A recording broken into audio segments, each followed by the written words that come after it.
Uh,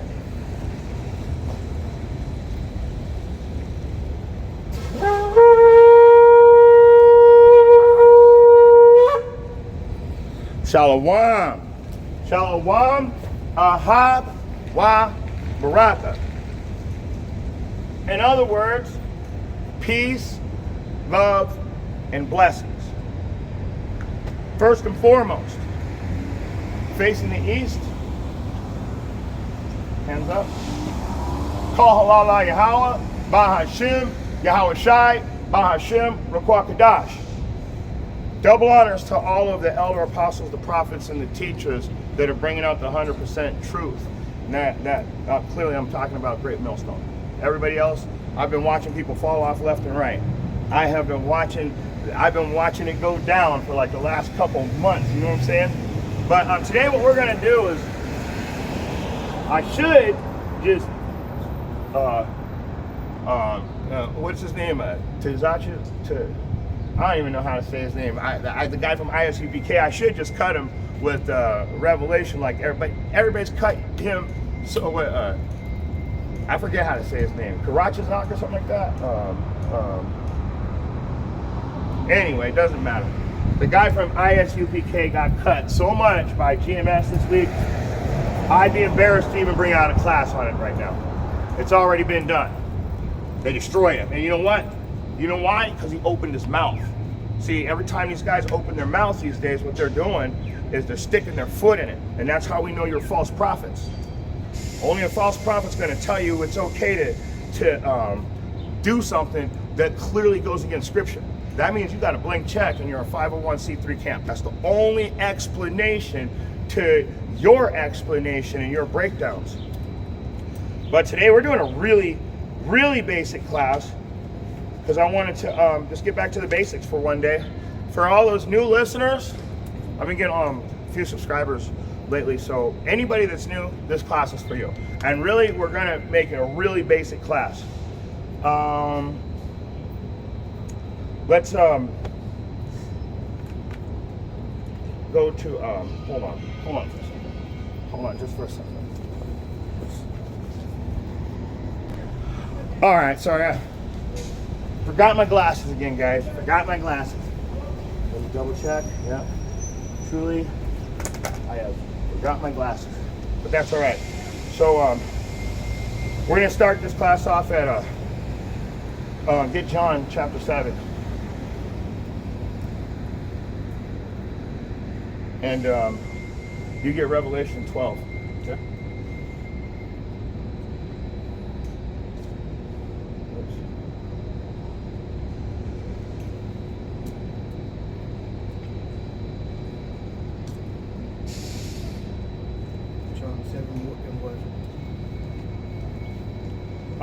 Go to 17. John 7 and 17. In fact, start at 16. And Yahweh Shai answered them and said, My doctrine is not mine, but his that sent me. If any man will do his will, he shall know of the doctrine, whether it be of Yahweh or whether I speak of myself. So, just to start out, when you study, and you study the 100% truth, and somebody comes to you and they start speaking of doctrine, or how they break down the Bible, their precepts, and how they're doing it, you're going to know whether they're telling the truth or lying. So is it going to be the doctrine of Yahweh, or did this person come and making up his own story? But today, the reason why I say that is because that's what Constantine did. He came in and took our doctrine and turned it into Christianity. And the Christian church says you're supposed to worship on Sunday, right? Satan worship, sun god, Sol Invictus, sun god worship. So March 7th, 321 AD. So 321 years after Christ died, I think that's what it was, or I think it's AD. Sunday, which was to Christians as the day of Christ's resurrection, and to the Roman sun god Sol Invictus was declared an official day of rest. So the problem with this is when the moon is new, it's a Sabbath and a day of rest. And 7 days after the new moon, it's a Sabbath and a day of rest. So it would be impossible to say Monday to Sunday every week from the beginning of time until now is the Sabbath, because it's going to change every month, and it's going to change by a day or two. So it's impossible to sit there and say, oh, well, it's because of this and that. You can never, you're never going to be able to prove a Sunday day of rest, because first of all of the days are Roman or Greek mythology, right? The Greek gods, each one of them. So now, not only are you participating in a Roman god worship, but you're falling for it. Because you think that, oh yeah, this is the right way to do things. It said so. The church told me. The church is getting paid to tell you that. That's why they're called hirelings. They care not for the people. And when they are paid, they run. If they see the wolf coming, they're going to leave you guys and they're going to take off. But let's get back into it. So on that day, the markets were banned and public offices were closed, except for the purpose of freeing slaves. And since we all know, and none of us, we're still slaves in this society, we know that that was closed too, because they ain't never freed no slaves. And if they did, why do I need to get a passport to be able to leave the country? If I'm not a slave, why do I gotta get a hall pass like a little kid at school? Think about that. Go ahead and give me Revelation 12 and 9.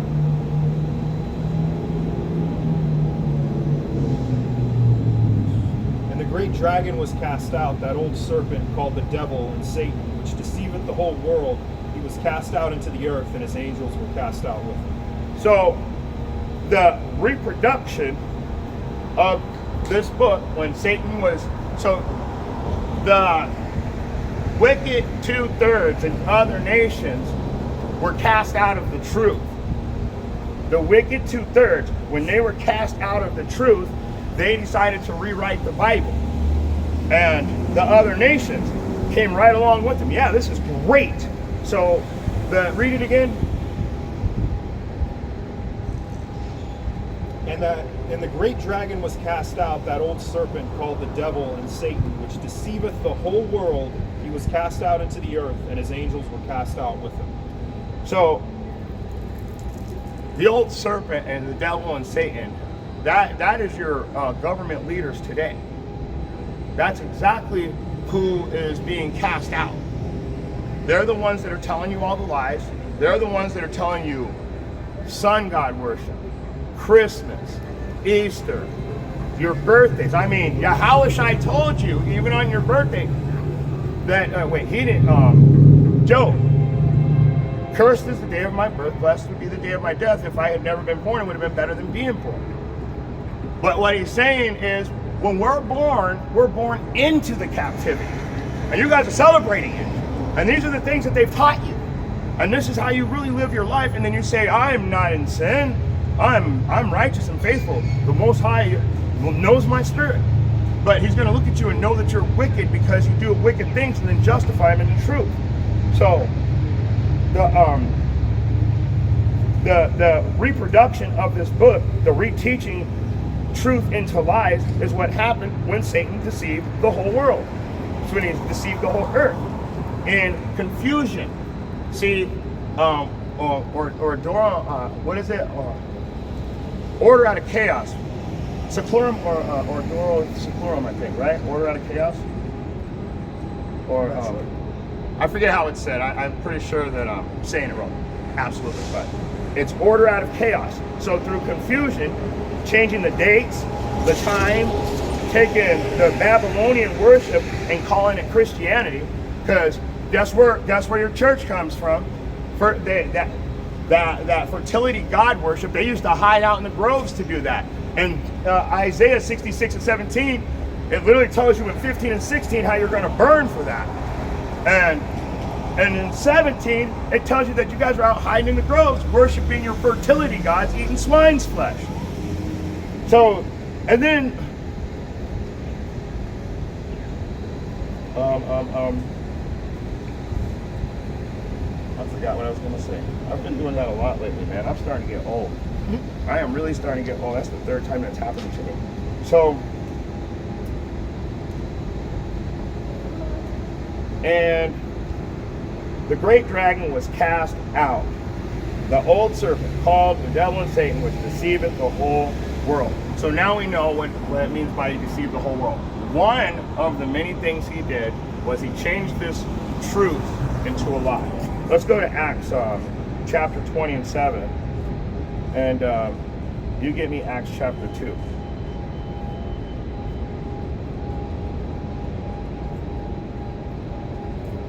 Acts 20 and 7. And upon the first day of the week, when the disciples came together to break bread, Paul preached unto them, ready to depart on the morrow, and continued his speech until midnight. So, what it said is, on the first day of the week, Paul was teaching. So, it's showing you right there that, not even Paul, like they like to say what Christians want to do, is they want to account everything to the teachings of Paul and say, well, Paul taught on Sunday. Paul taught every single day of the week. Every day. There wasn't a day off. He taught every day. So to say that, oh, Sunday's the day to teach, well, that's sun god worship again, and it's a lie. So right when they start saying words like Sunday, unless it's the Super Bowl, they're lying to you. So anyway, keep going. Oh wait, you know what? Jump up to. So he taught every single day, and go ahead and read Acts. Go jump up to 13. And we went before to ship and sailed unto Assos, there intending to take in Paul, for so had he appointed, minding himself to go afoot. Keep going all the way up to 17. And when he met with us at Assos, we took him in and came to Miletan. And we sailed thence and came the next day over against Chios. And the next day we arrived at Samos and tarried at Trogyllium. And the next day we came to Miletus. For Paul had determined to sail by Ephesus, because he would not spend the time in Asia, for he hasted, if it were possible for him, to be at Jerusalem the day of Pentecost. One more. And from Miletus he sent to Ephesus and called the elders of the church. So what I'm seeing here is every single day Paul was jumping around teaching somewhere different. And he was in a rush to get there too. He hasted not in this place, he had to get to that place. He had to make sure he's at Pentecost. He's doing the works. So this guy over here has faith, this guy has works. Paul is showing his faith through his works daily. So that whole let's go to church on Sunday, you should be teaching every day is the point. Christians try to lean on the fact that Paul taught on Sunday or the first day of the week. Give me Acts 2 and then go down to 46.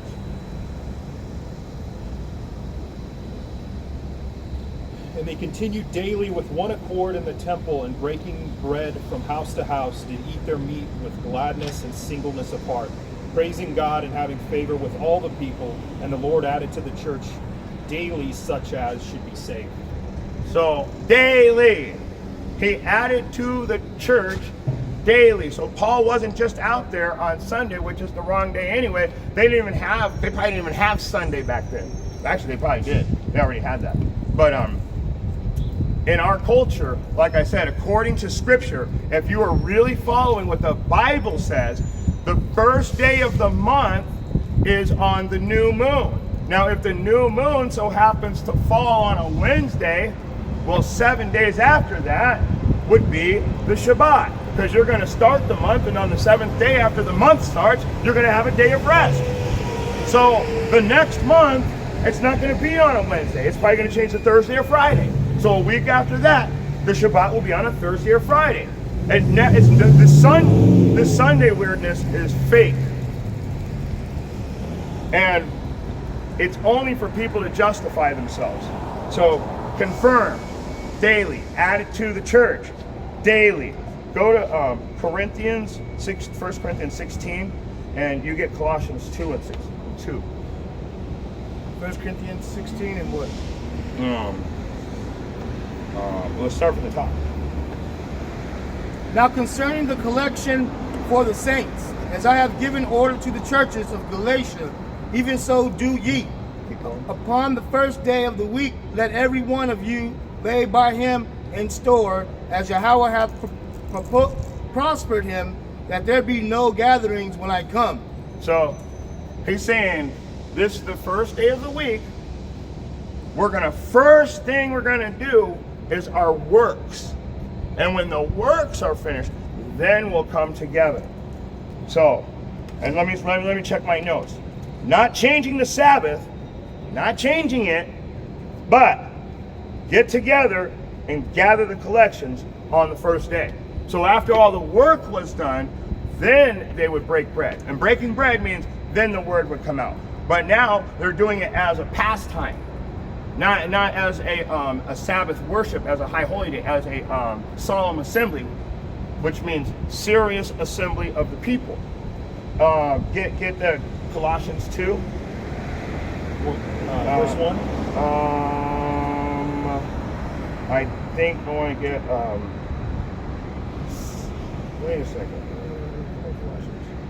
Hold on. Sorry, guys.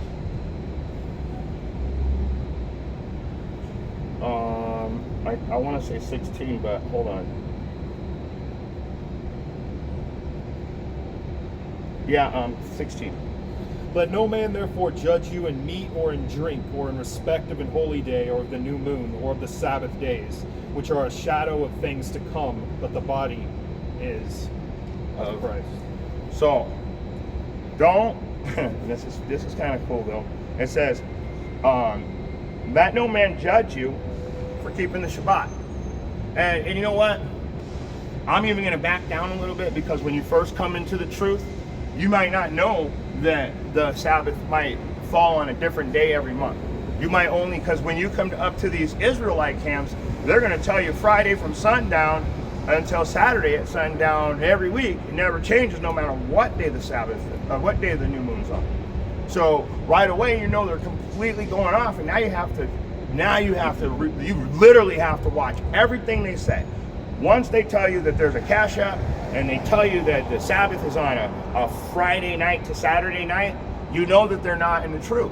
They wouldn't. Why would they be so in the smallest, dumbest thing? It's not dumb, but it's like the smallest, most insignificant thing. Keep the Sabbath on this day. Oh no, we've got to change. And it said, don't change the Sabbath. So what do? They go from Friday night to Saturday night. What do the Christians do? They tell you every Sunday. But none of that stuff, actually, none of that works when it comes to the new moon, unless the new moon is on a Sunday. Other than that, so for that 1 month, for 4 weeks, it would be on a Sunday. Other than that, the next week, it's going to be on a Monday or Tuesday again. It doesn't stay the same. In other words, it rotates.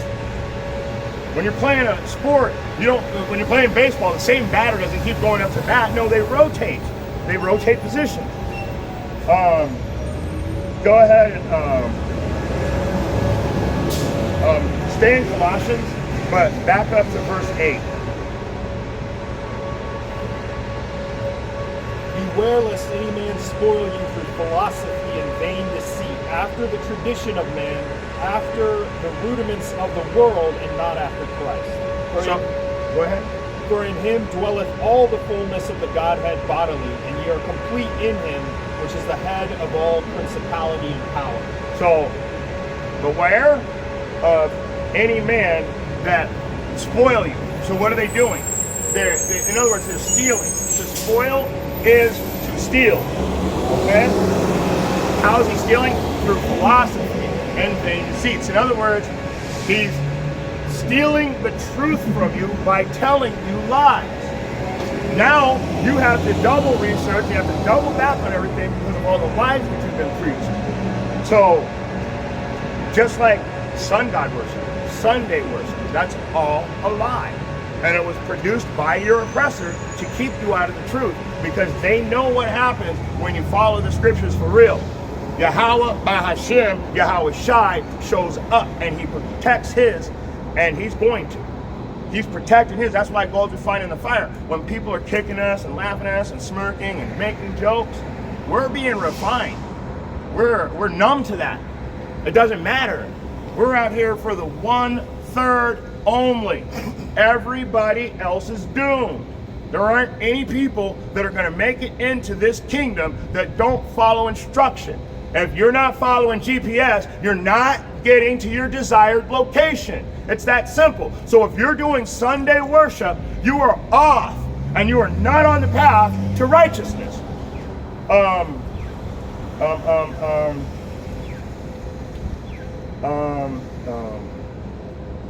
gotta get one thing. I gotta get this one.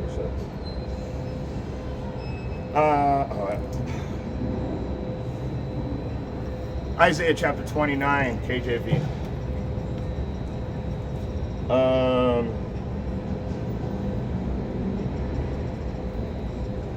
Read verse 8 again in Colossians.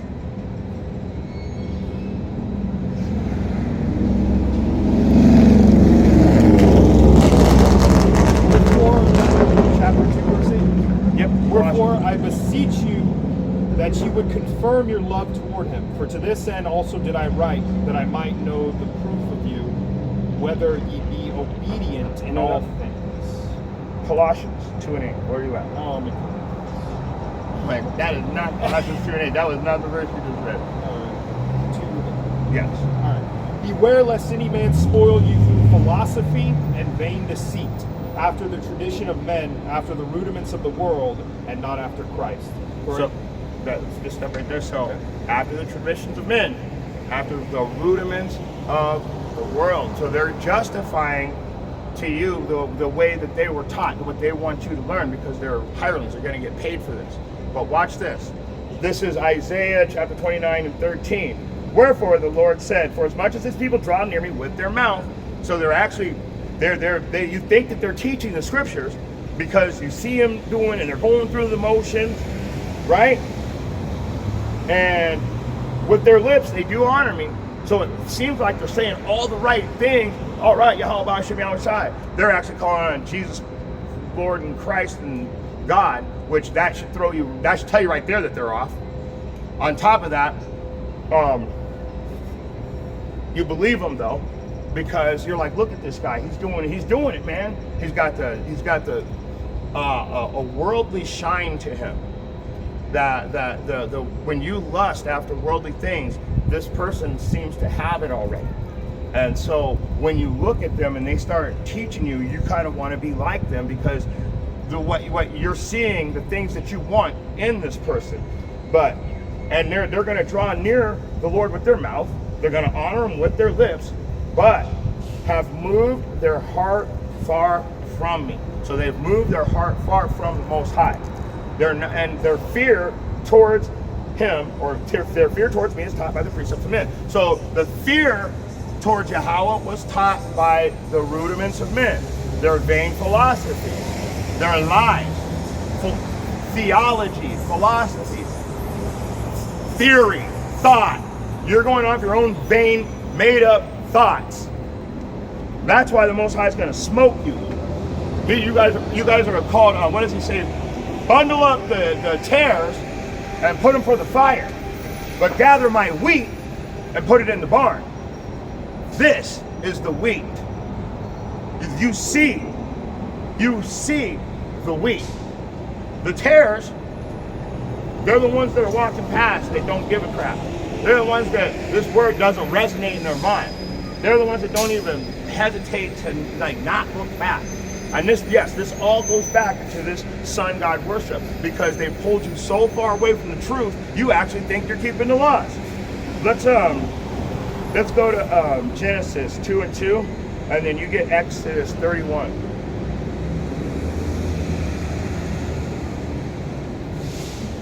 Genesis 2 and 2.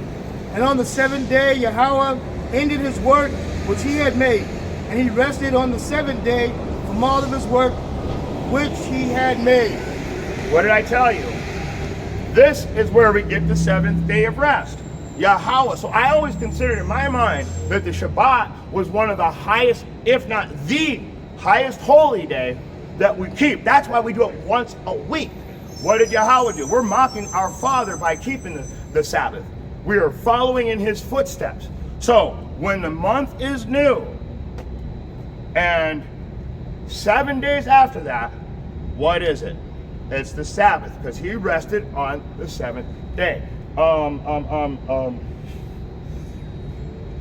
Genesis chapter 2, KJV, Blue Letter Lexicon. Let's go over to the Exodus chapter. Let's go to Exodus chapter 31. And we're going to start at, I want to start at, read 16 and 17 first, then we're going to go backwards actually. Wherefore the children of Israel shall keep the Sabbath, to observe the Sabbath throughout their generations for a perpetual covenant. It is a sign between me and the children of Israel forever. For in 6 days the Lord made heaven and earth, and on the seventh day he rested and was refreshed. So, on the first 6 days, what did he do? He worked.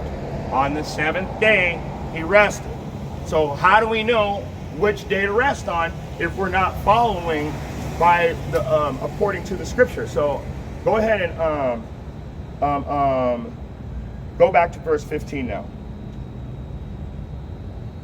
6 days may work be done, but in the seventh is the Sabbath of rest, holy to the Lord. Whosoever doeth any work in the Sabbath day, he shall surely be put to death. This is how you know you're in grace period.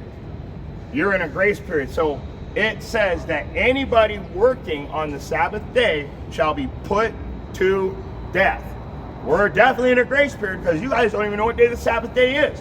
You guys be out there on Sunday thinking you're worshiping God, talking about how he knows your spirit when you're not even, he ain't there. He don't even dwell in buildings built with man's hands. This right here is the temple. We are a temple, and when we come together, we're like bricks, and the mortar that holds this brick together with this brick and this brick is this truth. But death to those who don't keep the highest of holy days, who don't follow the Shabbat, who don't do it at the right appointed time. When they find out the truth, you have, okay, so there's a point where you might not know it. That's grace. But if you know when the Sabbath is, and you refuse to keep it, well, that means you're a forbearer. You have rejected the truth. Therefore, Yahweh, Bahashem Yahweh Shai, will reject you. That's why it says, death to those that don't keep the Sabbath. So what, I'm going to die if I don't keep the Sabbath once? No, but it's coming. It's coming. Have you not noticed a lot of people having the most horrific deaths ever? And what do I keep telling you guys? If you don't come back to the truth, you're going to have to die a horrific death. We have seen people get mauled by alligators. What did that one girl? She got like chewed up by some machine. The women are showing up dead everywhere right now. Somebody got eaten up by a shark. They just watched. Watching one of your friends get eaten by a shark.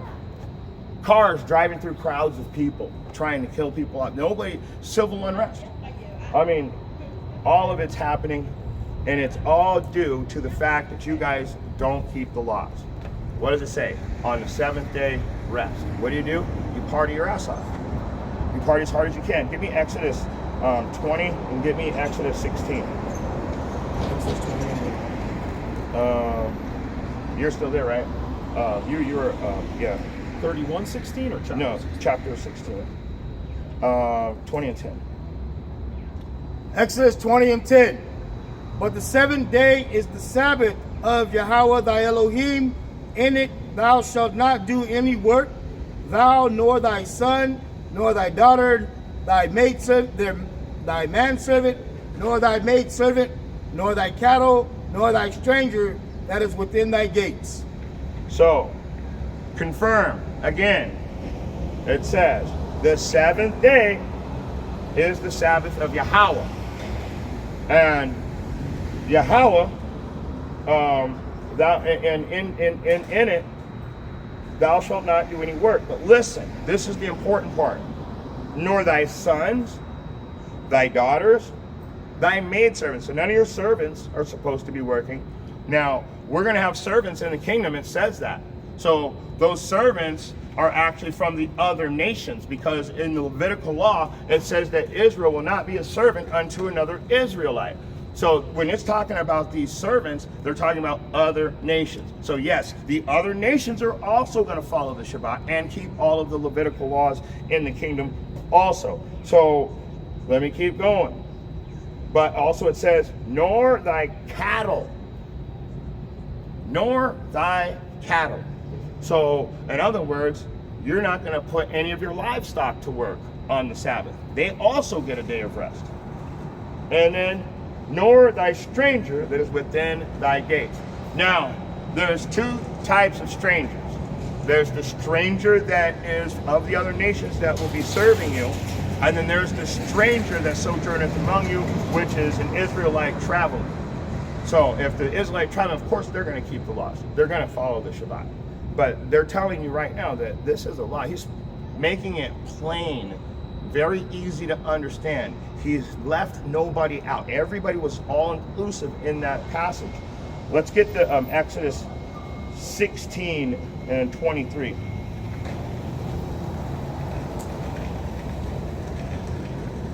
And he said unto them, this is that which the Lord hath said, tomorrow is the rest of the holy Sabbath unto the Lord. Bake that which you prepare today, and see that you will see, and that which remaineth over lay up for you to be kept until the morning. So this says to prepare for the Sabbath. Well, we don't cook or do anything on the Sabbath. Well, how are we supposed to eat? Well, it tells you prepare the day before.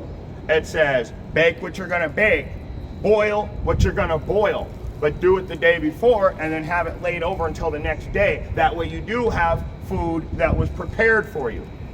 How hard is that? I mean, I've been doing this for so many years, and it's like second nature after a certain amount of time to prepare for Yahweh Bahashem Yahweh Shai to do his works, to do things his way. I've been doing this for years, so anybody telling me it's a grievous thing, it just means that you reject the truth. Give me Nehemiah 13. Nehemiah 13 and 15. Nehemiah 13 and 15. In those days saw I in Judah some treading wine presses on the Shabbat, and bringing in sheaves, and lading asses, as also wine, grapes and figs, and all manner of burdens, which they brought into Jerusalem on the Shabbat day. And I testified against them in the day wherein they sold victuals.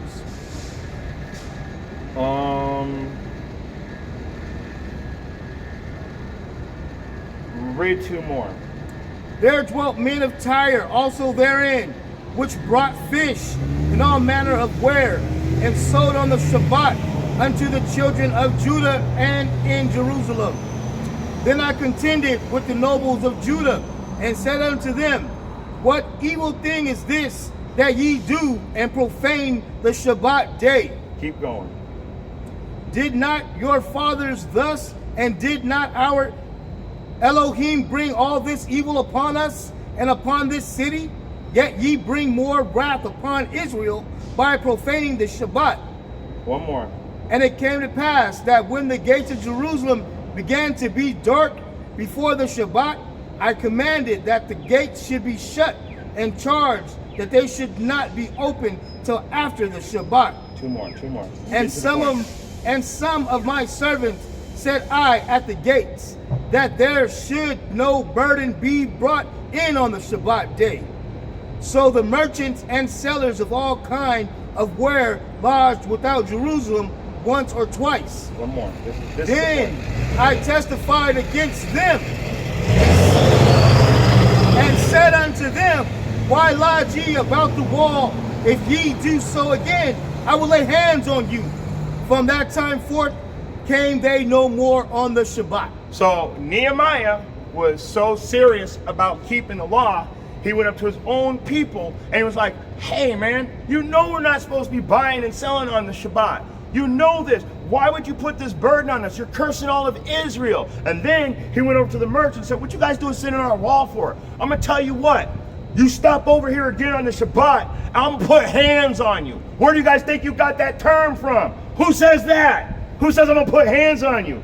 What person, what visage, what appearance of a person do you see in your mind when you close your eyes and you say, I'm going to put hands on you? All I see is a black man.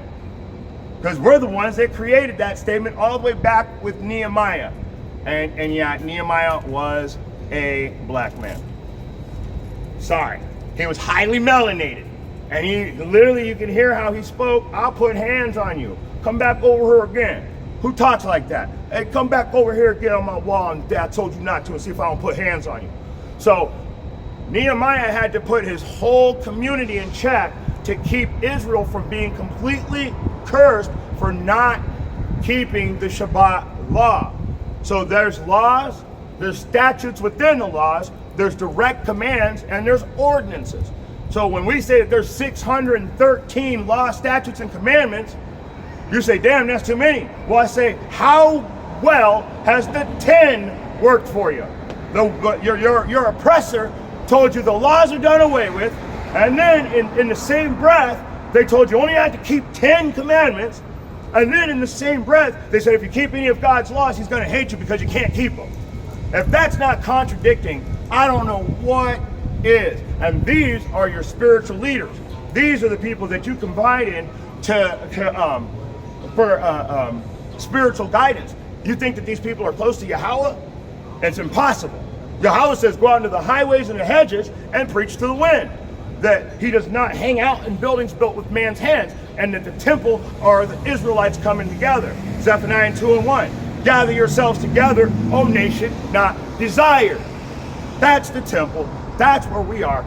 And everything else is a lie. Everything's a lie. That's why they got you worshiping your oppressor right now, every Sunday. And then they paint a picture, 1 Maccabees 3:48, where the heathen where the heathen opened the book of the law and sought to paint the likeness of their own image. You're worshiping your oppressor.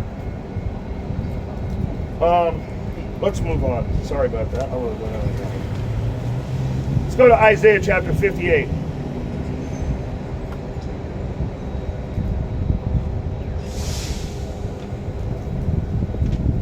Kind of went off. I want to speak on that just a little bit more, because I kind of, this guy, sometimes I see something in the crowd or the people walking by, and the Most High tells me to say different things.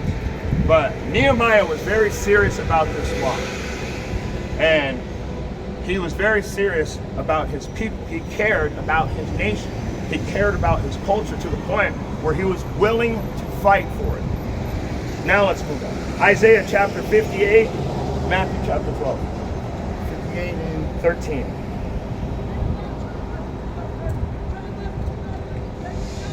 Isaiah 58:13. If thou turn away thy foot from the Shabbat, from doing thy pleasure on my holy day, and call the Shabbat a delight, the holy of Yahweh honorable, and shalt honor him, not doing thy own ways, nor finding thy own pleasure, nor speaking thy own words. Okay, the daily pleasure, first of all, is sex. So you're not allowed to have sex on the Shabbat. Now, we weren't playing video games, we weren't watching TV shows during the Shabbat. In fact, we didn't have that stuff, right?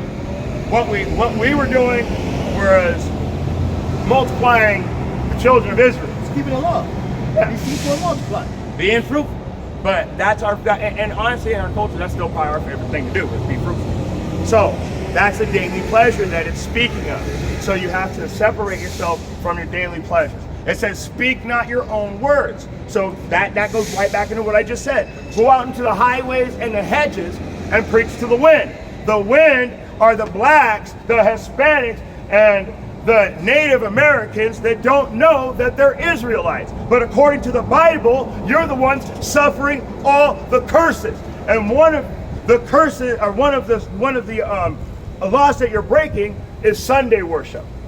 You guys are out worshiping on Sunday, but then back to the world on Monday, telling people, oh, you can't keep the laws. I don't understand how you can go to a church where it clearly says, be like Jesus, be just like him. And what did he do? He kept every law. He was a lamb without blemish, perfect for a sacrifice. So what did they do? They sacrificed him on the cross. So every Passover, what do? We eat a perfect lamb with no blemish, good for a sacrifice. It's like a metaphor, right? It's a metaphor to Yahushua. He was the perfect lamb, and that sacrifice was for our sins. So, and that goes into something else, but also,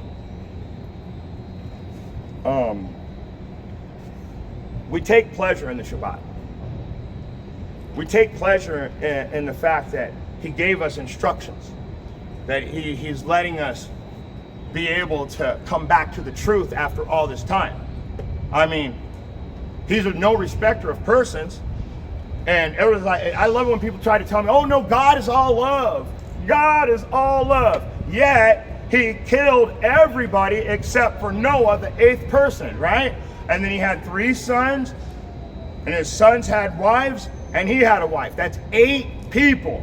So he destroyed the entire earth, and there was only 8 people left. That's no respect of persons. How about Moses and Aaron? Aaron died. He took him to the top of the mountain and stripped down. Now you're going to die. Take off your garments and give them to so-and-so. Now on top of that, when he took Moses up to the top of Mount Sinai, right? He said, look over into the promised land. And Moses looked into the promised land and goes, you get a good look? You're not going. He has no respect of persons. So if you think justifying yourself, thinking, I know God, he's all love, he knows my spirit, I know this.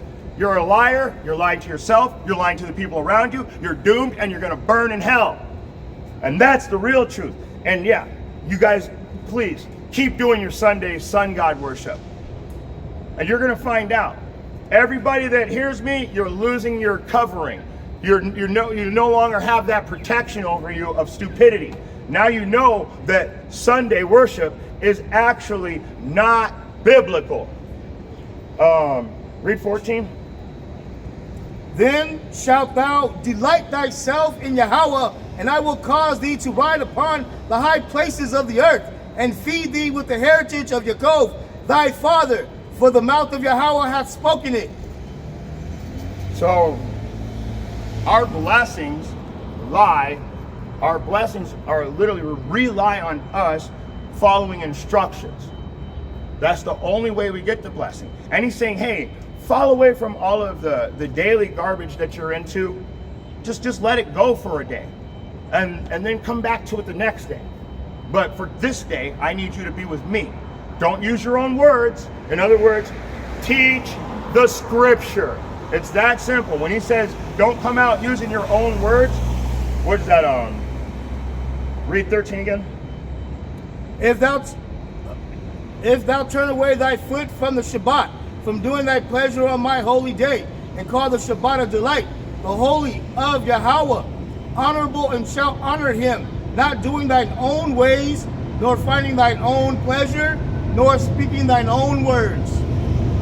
So your words, like I keep saying, your own ways, your own pleasures, everything, he's saying just fall away from, for me, Yakanan, fall away from what you're doing today. Go out and teach the book. Yakanan, every single day I need you to go out and tell somebody something. So, but there's a special day, one day out of the week, where all we do is just relax. I love the Shabbat. I get to go out and teach the word. I drink a little wine. I rest a little. We're required to do all of these things. I'm pretty sure it's be merry, be happy, breaking bread, teach each other. It's actually it's a very calm, orderly way to live your life, and it's actually really refreshing when you do have that Sabbath day The Most High is teaching you how to come back to your family and spend a day with them doing nothing. No spending money, no running around, no itinerary. Just hanging out and relaxing together. Learning about the truth. And go ahead and get Matthew. Speaking songs and spiritual songs to one another. You can say that loud if you want. Speaking, he said speaking psalms and spiritual songs to one another. Where am I at? Matthew chapter 12, start from the top. And at that time Jesus went on the Sabbath day to the corn, and his disciples were an hungered, and began to pluck the ears of corn and to eat. But when the Pharisees saw it, they said unto him, Behold, thy disciples do that which is not lawful to do on the Sabbath day. Right there. So the Pharisees these people are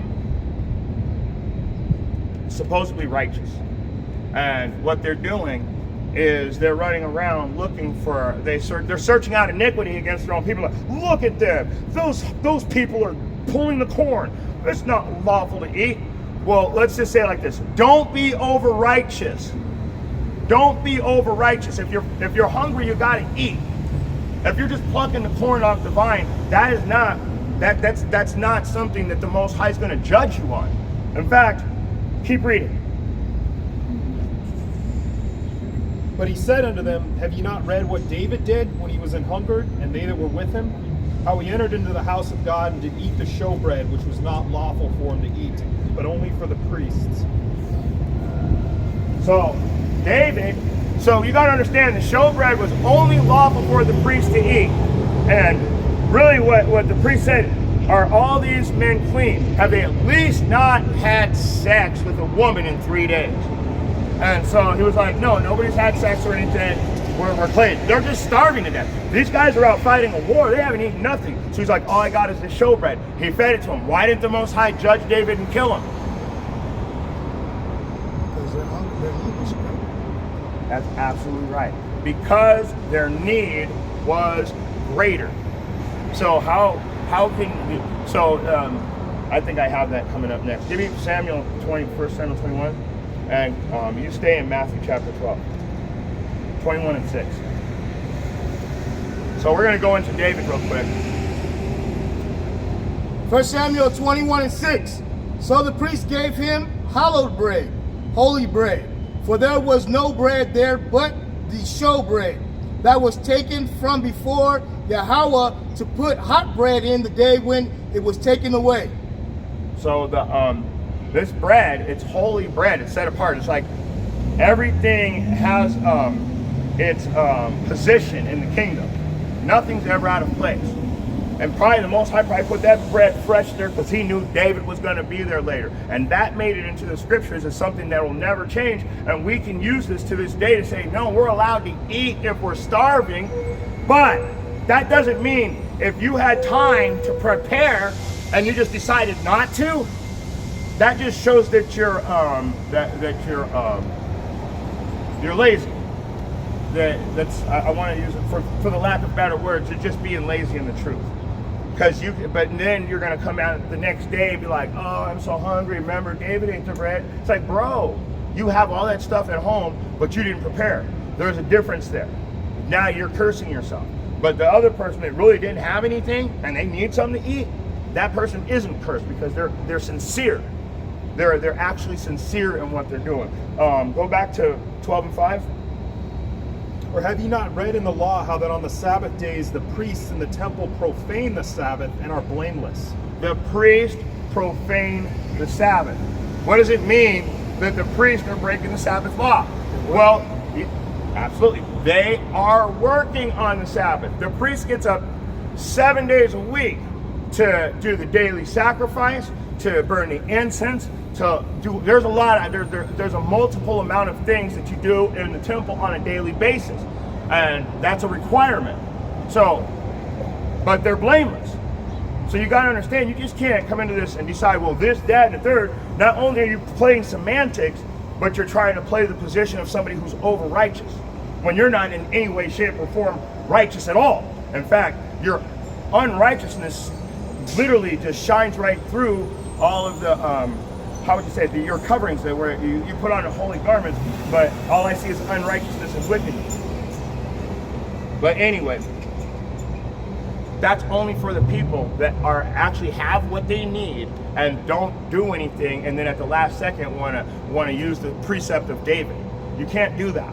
Now, these people that actually need something to eat and they find something, that all praises. All praises. They got to eat that day and the Most High provided it for them. All right, let's keep going. 6 and 7. But I say unto you that in this place is one greater than the temple. But if ye had known what this meaneth, I will have mercy and not sacrifice, ye would not have condemned the guiltless.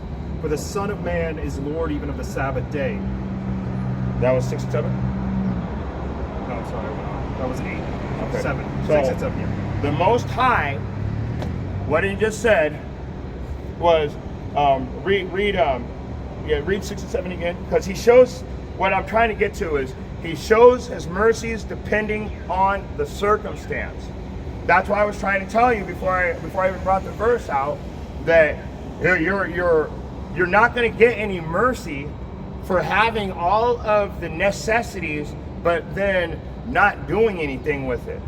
But you will be shown mercies if you didn't have the necessities, but you were somehow able to get something. So that's what it means by, in fact, I will have mercy on who I will have mercy. What chapter and verse? Give me Romans 9. 9 and 15. Romans 9 and 15. For he hath said to Moses, I will have mercy on whom I will have mercy, and I will have compassion on whom I will have compassion. So then it is not of him that willeth, nor of him that runneth, but of Yahweh that showeth mercy. So, like I said, don't be over righteous. Like I said, the Most High shows mercies depending on the circumstance. So you might think, oh, well, this, that, and the third, why didn't he get judged? Well, maybe the Most High gave him a strike for something that he did earlier. In scriptures, the word strike means that he gave him a pass, like he struck one of his sins down. He struck it off. He's not going to be judged on it. So you got to understand, he'll show mercy on who he wants to show mercy. I kill, I make alive, I wound, I heal. There is no other God with me. He's telling you to keep the Sabbath, and you're acting like that's hard? Today's Monday. We're out here on a Monday. We're going out here every day. Well, I teach every day. Well, I don't go on the streets every day because I work out of town. But I teach, I guess I do teach in the streets. You've seen me teach every day. This guy works with me. He knows I teach any person that'll listen. The whole 20 square mile job site knows who I am. But I just can't turn the camera on anytime I want to bring out a scripture. I'd feel like I'm not doing it for the Most High. I'm not doing it in sincerity. So I only put out 2 or 3 classes a week because I do the rest of my work in secret. But anyway, that's neither here nor there. Let's go back into Matthew. So go to verse 8 again. For the Son of Man is Lord even of the Sabbath day. And when he was departed thence, he went into their synagogue. Keep going. And behold, there was a man which had his hand withered. And they asked him, saying, Is it lawful to heal on the Sabbath days? That they might accuse him. And he said unto them, What man shall there be among you that shall have one sheep? And if it fall into a pit on the Sabbath day, will he not lay hold on it and lift it out? How much then is a man better than a sheep? All right, wait, stop right there. Where are you at? Middle of 12. Okay. Stop right there. Okay. I'm trying to keep up with you, but so, and behold, there was a man that had a hand that was withered. They're trying to trap him up. What, is it lawful to heal? Because they're saying, is it lawful to work? That's really what they're saying. But I just told you, the priest works on the Shabbat and is blameless. Who is the highest of high, the holiest of holy that walked the earth at that time? And he's blameless for healing somebody? That's more of that over righteousness. Read 11 and 12 again. And he said unto them, What man shall there be among you that shall have one sheep? And if it fall into a pit on the Sabbath day, will he not lay hold on it and lift it out? How much then is a man better than a sheep? Wherefore it is lawful to do well on the Sabbath days. Do you hear that? do good on the Shabbat. It's lawful to do well. So if David was starving and the priest gave him the showbread, it was lawful to do good on the Sabbath day. If the people were starving and they started to pull the ears of corn and eat on the Sabbath day, do good on the Sabbath day, it was lawful. If you have a sheep and it's lost and you go out and find that sheep, honestly, when you go and pull it out of the ditch, you rejoice, honestly. You rejoice in the fact that you were able to take one of the lost sheep and bring it back to the herd. Obviously, that's a metaphor to something else now, isn't it? So on the Sabbath day, this is really funny, but they're asking dumb questions like, is it lawful to heal? And Yahushua is telling them, if I go out and preach to the wind and I take one of the lost sheep from a ditch and pull them out of that ditch and bring them back to the flock, back into the fold, back to the truth, and read here it is. Wherefore it is lawful to do well on the Sabbath day. So he's doing the right thing. He's following the law to the T. It said that Yahushua was without blemish, perfect for the sacrifice. So how could he be blemished? How could he be in sin at any time? So anything he did, it told us to be like him. So we know that being like him, it's lawful to heal on the Sabbath. So anybody that hears this message and they get changed in any way, shape, or form, you were healed. That's what it's talking about, being healed. I mean, for the spiritual sense, but of course, he literally healed a withered hand with a miracle. But keep going. What was it, 12? Yeah, keep going. Read Verse 12 on. just read 12. How much then is a man better than a sheep? Wherefore it is lawful to do well on the Sabbath days. It is lawful to do well on the Shabbat. Selfless selfless works, not self-gain works. That's lawful right there. So when you do things out of sincerity, it's selfless. You're not trying to gain anything out of it. That's doing well. Friday and Saturday are the busiest days of the week. And you know why they do that? Because they've got you guys stuck on the idea that you're doing it's either going to be a Friday night to Saturday night worship, or it's going to be a Sunday worship. So they're keeping you invested in the lie by making it to where, oh, really, this must be why look what they're doing here.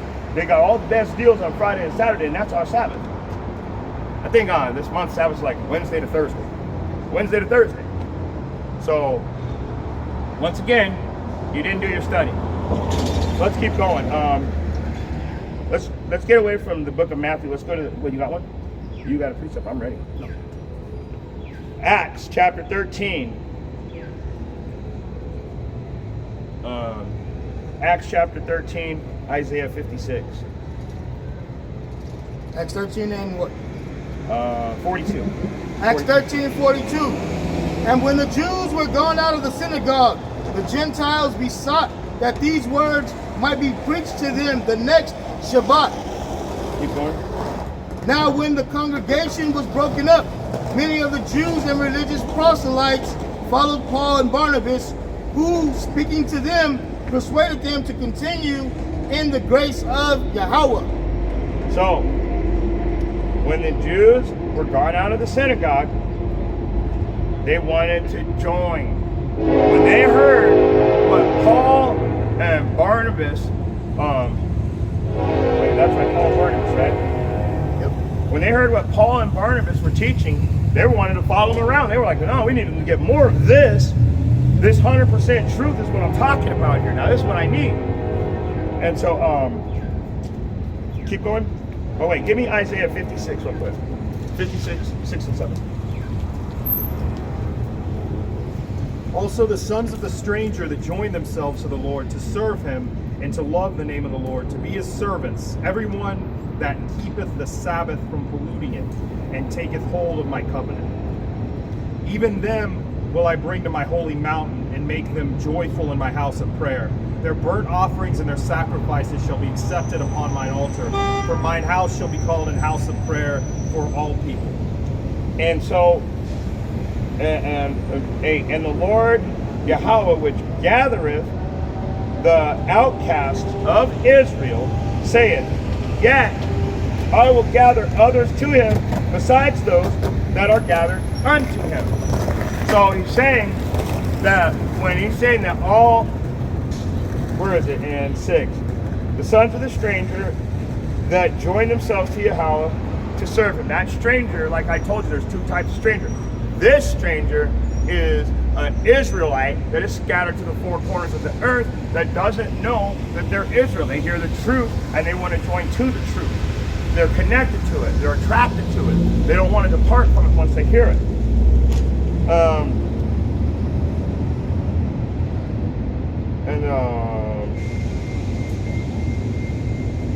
And it's literally it's like it says anyone to keep the. I don't have my glasses on today. I'm sorry, so I can barely see. So I'm like, but anybody that keep the Sabbath from polluting it, he's going to bless. In other words, so the only people that are actually going to be able to keep the Sabbath, to follow the 613 commandments to the best of your ability, according to your knowledge, knowing that you can't keep all the laws, it's impossible. Being circumspect, not being semantical. In other words, not trying to make up stupid things, but to be wise.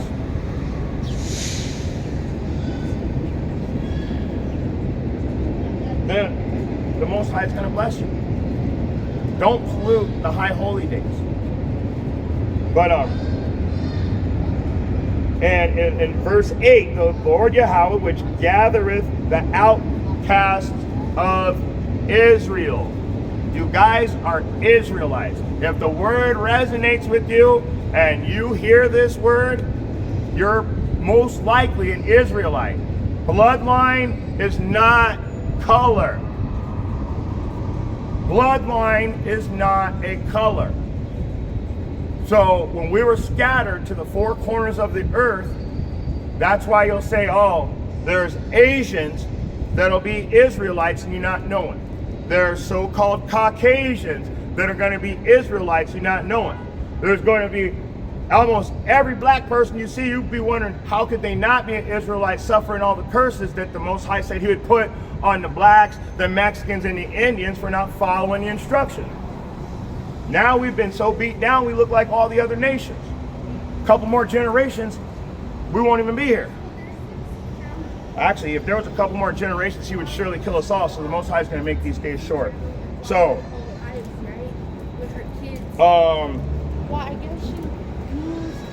now we know that Paul taught daily that we're supposed to separate from certain things on the Sabbath.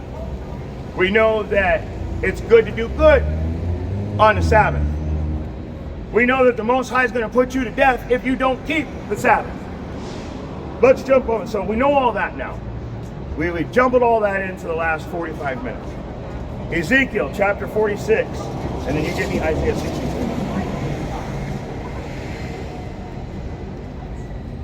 Just give me 1 through 3, and then we're going to jump forward after that. I'm not going to. You said Ezekiel 7. Ezekiel. Ezekiel chapter 6. 46. I'm sorry, Ezekiel chapter 46, right. Sorry about that. Ezekiel chapter 46. And give me verse 1 through 3. Thus saith the Lord God, the gate of the inner court that looketh toward the east shall be shut the 6 working days, but on the Sabbath it shall be opened, and in the day of the new moon it shall be opened. And the prince shall enter by the way of the porch of that gate without, and shall stand by the post of the gate. Hold on. So I want to go back real quick. He said, but the Sabbath it shall be open, the gate, and in the day of the new moon it shall be open. Why? because the new moon is the Sabbath. 7 days after that new moon, will declare a new Sabbath. So it has to be opened on the new moon because that's a high holy day. But go ahead, you finish where you're at. And the prince shall enter by the way of the porch of that gate without, and shall stand by the post of the gate. And the priest shall prepare his burnt offering and his peace offerings, and he shall worship at the threshold of the gate. Then he shall go forth, but the gate shall not be shut until the evening. So it's physically showing you how it's going to go down in the kingdom. And keep going, one more. Oh no, jump to verse 6. Jump up to verse 6. And then in the day of the new moon it shall be a young bullock without blemish, and 6 lambs, and a ram, and they shall be without blemish. So it's just literally getting into, it's telling you what we're going to be doing on the Sabbath in the kingdom. So we're going to have, on the new moon, we're going to have bullocks, rams without blemish. The gates are going to be open every Sabbath from morning till even. The priests are going to be doing what they do, like according to their job title. And what are we going to do? What are we going to be doing? Let's find out. Go to Isaiah chapter 66, starting at 22. Isaiah 66 and 22. For as the new heavens and the new earth, which I will make, shall remain before me, says Yahweh. Wait, hold on. The new heaven is the new rulership. That's when Israel becomes the rulers again, as promised in the very beginning of these. What was it in Genesis and Exodus? And the kingdom is promised to us, all the Israelites. So, with that being said, the new heaven would be a rulership. Heaven is rulership. A new earth is servants. So the earth is servitude. So you got new. What is 5%ers? What do you mean by a 5%er? What were we from the 5%? Just curious. No. So we're not. I don't know what the hell that is. Israelites. Israelites? Do I qualify as Israelite? I don't know. What Do is you? your origin? I'm Polish, English, and Native American. Who's your daddy? My father is Polish and English. But your mom's Native American. Yep. So I'm Native American. I'm a Gadite according to the Bible. Okay. I'm Iowa. If your dad is a true Polish or what'd you say? Anglo-Polish. It means that he's most likely. I can't just say, but from your visage, he's probably an Edomite. Edomite? Like son of Edom? Yes. So Jacob was, how does it say? And Esau came out red all over like a hairy garment. So when you look that up, because when a person is pale, their blood shows forth through their skin, and so they're red. So when you look up the hairy garment, they would actually have these garments out of wool that they would dye, and they would be like bright red, like a shirt. So when a Caucasian baby is born, it doesn't make you a non-Israelite. My wife is white; she's called the box. She's native nation. But being scattered to the four corners of the earth, we look like the other nations now.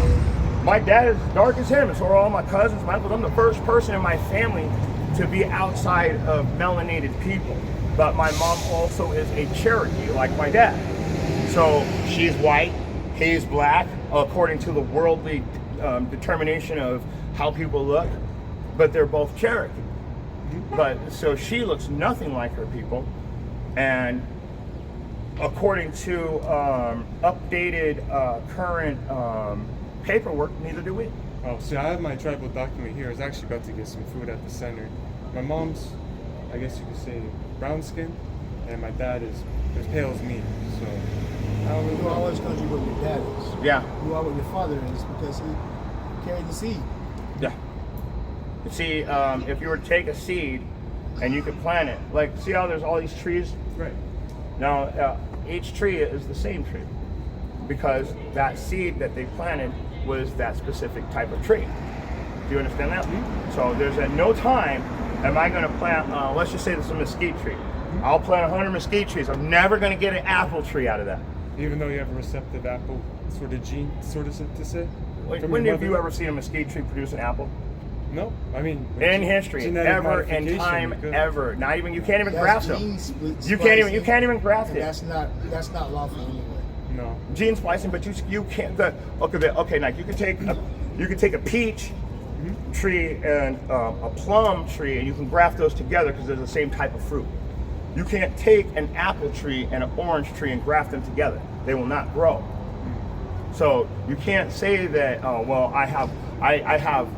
You can't have a seed portions from your mother. You can have traits from your mother because she is the necessity, the nutrition, the soil that actually brings forth the life. Right. The seed can't do anything without that soil, without being protected by the egg. But the seed determines who that person's going to be. So you have 100 apple trees, you're never going to get an orange. You're never going to have a fucking orange pop off the apple tree, I swear. You won't get that. Something inputted. You can even try and graft them, but since it's a citrus fruit and an apple is a different type of fruit, it won't graft. You can't even graft those trees together. So, and I actually farm a little bit, so I know what I'm talking about. That's I've cool. got a couple acres of land, and we have almost 100 trees in our yard. So what I'm telling you, you are the seed of your father. Your mother has nothing to do with it other than how you look. So you're going to look kind of like your mom, but you're going to act like your dad. But it doesn't mean that just because your dad is white that you're an Edomite. What it means is that most people walk through here and they don't hear, they don't see, and they don't think. They never think that they are. It's just it doesn't register, so they don't even hear us. He's made them blind and deaf to us. They're not Israelites. You have an opportunity right now because, see, you're interested in this. Just like this guy over here. He's been sitting here for almost the whole class. So and we know he's an Israelite because we can see he suffered the curses like us. It's on his face.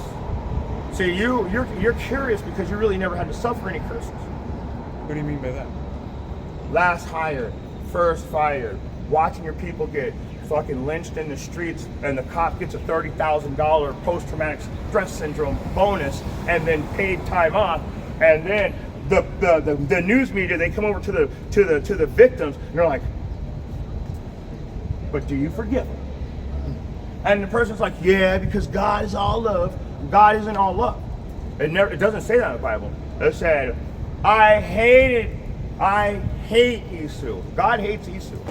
Well, perhaps not to that extent, but I have God seen- hates Esau. He I've said, seen- I'm gonna saying- smoke them.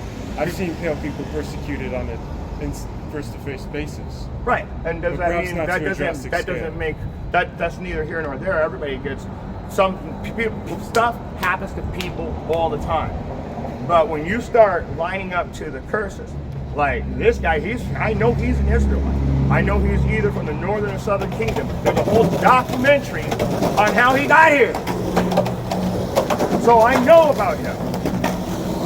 I know about him. You're curious, so I don't know about you because I haven't tried the spirit. But if you're able to receive this word and follow the instructions sincerely, not just to go through the motions because you think you're going to get in the kingdom, Most High is going to say, I didn't know you. But if you could sincerely receive what the scriptures are actually saying, and then you start falling into place, that's different. Now we have to say, well, you know, maybe his daddy might be Polish, but you know, he could have been an Israelite at some point because the original German people were black. That's why they destroyed. That's why they, yeah, well, all of them. So what happened was, is they went and took down all of our statues and landmarks and everything. You ever heard of a vandalist? Well, the Vandals were an actual people in Germany. Peoples in Europe? There were German people. The original Germans were called Vandals because what did they do? They went and vandalized all of our history and our culture and tore all our shit down. Oh yeah. So in the 1600s, when everything was really going down, that's when slavery started. That's when King James wrote the Bible. That's when it's crazy because the people that think that they went into slavery first, for 200 years before that, they were going into South America. You know, Cristobal Colon, or you guys call him Christopher Columbus. He was a Jewish person. He used a real Israelite as a navigator and a translator because he spoke Paleo Hebrew. So he spoke their language, my people. And that's how they got over here. And so for 200 years, they were stealing the children of Israel and taking them to Europe. And then they figured out where Judah was. He's a Jew. He's a real Jew. This is a real Jew right here. The real Jews, if you go onto an ancient map, it's going to say Kingdom of Judah. Which is in Israel. Right? Which is in Africa, because all the Jews fled Israel. There are no real Jews in Israel. And if they are, they're fucking hiding. Or they don't know that they're Israelites. But the geographical location in the What does that Bible, have to do Judah with the says- bloodline? Well, not bloodline, but geographically, Judah is in the land of No, Palestine. Israel is in the land, Jerusalem is in the land of Israel. Judah is a bloodline of people. But the kingdom of Judah. Judea, Judea is there. That's what Judah is dwelling, part of Judah. There's no Jews there.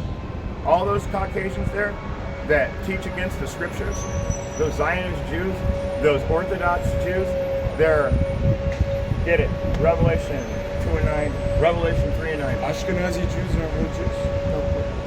Not all. What about Sephardic? Nope. Sephardic, yeah. Wait. Sephardic, yeah, because they are the Samaritans. But also, That is doesn't. Judah. But Some you of them can't are just because some white dude walks up to you and says, "I'm a Sephardic kid." We don't believe you. We're not going to believe you because you're being prideful to come up to the real Israelites and tell us that you're the Jew. So you're wanting to let us know something now. So once we hear somebody telling us that they're this, that, and the third, we're going to want to know how they got to that conclusion. Right. So the Ashkenazis history. So the Ashkenazis are their converts, but the leadership was Edom. It's Edom because Herod was an Edomite during the Hawashai's time. Herod the Tetrarch. That's an Edomite. His wife was an Israelitish woman. And so what happened is that he told the people from here on out that your bloodline will go through the mother. And now when you deal with Jewish people, the bloodline is through the mother. The mother has no seed. So Herod the Tetrarch, who was he? He was a Roman. He was a Roman Caucasian that was married to a black. Yeah, that's Edomite. So Idumean. What is the word Idumean? It's the Greek word for Edomite. So it's almost as if white Jews have all the benefits, but then also have the They're claim of because they're persecution. Edomites. So They're this not. goes back to the curse. Wait, give me Revelation 2 and 9. We'll get that first. Go ahead and read that. Revelation 2 and 9. I know thy works and tribulation and poverty, but thou art rich. Okay, so our works, our tribulations, we're the ones in poverty. Why are we rich? Why are we the ones that he's saying is rich? Because we have spiritual power. We understand the scriptures. Go ahead. And I know the blasphemy of them which say they are Jews and are not, but are the synagogue of Satan. Now, who has a synagogue? There's only one religion with a synagogue. Jews. That's right. They're fake. It says it. Give me 3 and 9. Behold, I will make them of the synagogue of Job 9 and Satan, 24. which say they are Jews and are not, but do lie. Behold, I will make them to come and worship before thy feet, and to know that I love thee. So he's saying that those people that you're talking about right now, they're going to bow down to us and know that we're the real Jews. It just said it right there. It said that they're the fucking synagogue of Satan over there. Give me Job 9 and 24. The earth is given into the hand of the wicked. He covereth the face of the judges thereof. Give me If First not, Maccabees 3 and 48. where and who is he? So the earth was given into the hands of the wicked. So now you got to ask yourself, who controls everything? Who charges? Who charges us taxes?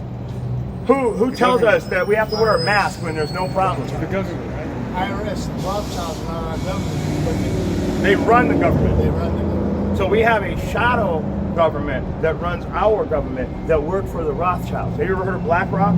That's like a new bank. Well, that BlackRock bank is like, it's 3 different companies and they all own each other. So like, who owns it? So they're doing all this manipulation, but these are the hands of the wicked. So when you go Puppeteers of into the Rothschilds? Like the puppeteers to speak is the Rothschilds? That's part of it. Yeah, I think the governor or the mayor of this place is a He Rothschild. was. He's no longer here.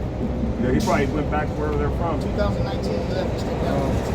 Oh, he left right when all this stuff went down. So he Makes sense, went I to a guess. safe place probably. We're talking like the people that actually control Earth. The Rothschilds were what was their real name? Rosen something, which means Rothschild means red child. Edomite, born red, all Like over. redhead? Yeah, not a redhead, because a redhead is typically Irish, and they have melanin. That's too deep. So like freckled women? Yeah. So Irish, no, Scottish means black land. Yep. Black Irish, land. Scottish, black. Word. So the Irish people, when St. Patrick, he went in. I don't know if that's So- quite so- mixed in itself.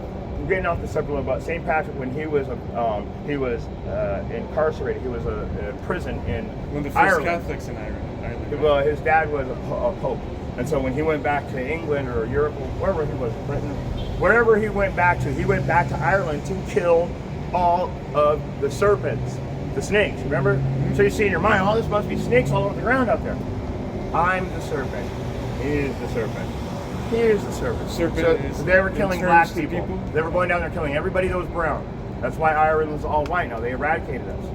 That's what they're doing right here. What did they do to all the native nations? They eradicated them. What do they do in Africa? They just pulled all of the real Israelites out of Africa and brought them here on slave ships. And so when you go to every country, you know, and the Arabs are the worst. They take our people and they fucking hammer nails into their legs and don't pull them out. You'll be walking around with a nail in your leg for 6 months until you die from lead poisoning or something. Could you They're say doing this- that to this day. Could you say the same about Spain? All the Moors aren't there really anymore? The Spaniards, So that was, Moor means nigga. Well, The word Moor means black. well, like North African conquestors. No, that's the problem. People keep trying to throw Scipios Africanos' name over our heads. That's a fucking white dude. He was a map maker. Scipios Africanos and Amerigo Vespucci were map makers. America, Africa. In fact, I'm pretty sure those dudes were like related or something. But the problem with those guys is everybody keeps putting that fucking label on us. That's not our name. We're Yashar Allah. So we're the real Israelites, and what they do is, like you said, oh, that's a Moor, oh, that's a black person, or that's this, that, third. Moor means nigga. Whatever That's you wanna how- refer that's them how as. the Spaniards They're Arab called us and a nigger. African that conquered Spain. So, but they got Who did they conquer in expelled. Spain? The Spaniards. What was the Dark Ages? What was the Byzantine Empire? Visigoths. It was So when Judah our was there people. too. There, Yes. Judah was there. We were rebuilt there. we rebuilt Solomon's temple there. Yeah, I know. So Judah's actually in the court in the court of King Alfonso, and so you have Yahya the Negro. Yahya Negro is in the king's court. You can look him up, and he's a direct descendant of King David. But how did Negroes get or Moors get to Spain and Portugal? Naval invasion. So Nebuchadnezzar, during the time of the first captivity, Nebuchadnezzar had the king of Spain come and take Judah, some of Judah. So a lot of Judah that was smart and intelligent went with Nebuchadnezzar because that's what he would do. Take the smart guys and bring them into his court so that they can get educated and go and do the things that they do. So you have Shadrach, Meshach, and Abednego. Their names changed to Babylonian names. Yeah, But Shadrach, during that Meshach, time- and Abednego. It's actually Mishael, Azariah, Hananiah, and Mishael. And so at that time, King Nebuchadnezzar had the Spanish king get some of the captive Judah as well. So he's been there since 500 BC. So then he didn't get expelled until 1400. That's what that expulsion was. It wasn't the converts that got expelled. Then they took them to Angola. And that's Then it. That, Sierra you know, Leone. and you said the right thing, because that's right at the end of the what they would call the Byzantine Empire or the Dark Ages. So then now you have Sierra Leone, you have Angola, you have the west coast of Africa, and then they have the map. That's what we call it Negro land in the kingdom of Judah. It's all scattered throughout there too because of that. Yeah, So- that's what it was. Negro land and then Kingdom of Judah. And that's in Africa because we were separate from the Africans. We weren't Africans. We still aren't. So that's where you have all the Jews that go into slavery from that port. They go into the islands and then to here. And what That goes back to who fits the curses. If you read Deuteronomy 28 and line up Ashkenazi, give me Edomites, 3:48. and and the Native Americans, black and Hispanics, and put Deuteronomy 28, and you know how they do the check marks of pros and cons. If you have this, if you have police chasing you down, if you run, if one person chases you, 10 black people run, you follow all of these things. Who fits the description of Deuteronomy 28? Let me show you what he's talking about. All right? This is Deuteronomy 28 and 15. But it shall come to pass, if thou wilt not hearken unto the voice of Yahweh, Bahashem Yahushai, to observe, to do all his commandments and his statutes, which I command thee this day, that all these curses shall come upon thee. Before we even go any further, what curse is those Jewish people suffering from? Nothing really currently. Okay. No, what? Nothing. Nothing. That was the right answer. Yeah, no, he said currently. Because I had to address that currently because they've never suffered the curses. The Holocaust? The Holocaust is not the curse. Okay, so that's not even a curse, bro. That was just an action? That was okay. war. I gotta ask a question. 1 million Jews left Germany, and then they started a country in 1948 and called it Israel. 1 million Jews showed up there. So who were they killing? Palestinians. No, they were killing Russians. You got to do your research. They were killing Russians. They had Russians in a concentration camp, and that's who you were watching die with the striped shirts on and all skinny and starving to death. Russians, Romanians, They were Russians. But they're not Israelites. They weren't Israel. Those Israelites. people that were calling themselves Israel, 1 million Jews left Germany, and 1 million Jews showed up in Palestine and called it Israel. But So you're telling me close. 1 million Jews died somehow. It's close because of words. 6 million in Europe. But they were all Russians. And Well, they're quite diverse, but Slavic peoples, yeah. Yeah, but they're not Judah. They're not our people. They're not Judah. How does that have to do with us? Because they call themselves Jews does not make them Judah. You got to be from the tribe of Judah to be a Jew, unless you're a convert. You know what a Holocaust is? I guess those are generations of converts.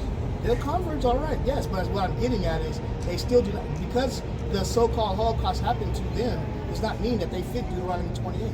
There's None of nothing. that. Watch None this. of it. Not one bit. Not one just verse in there. political. It all was political. Here, let me show you Very something. good conclusion.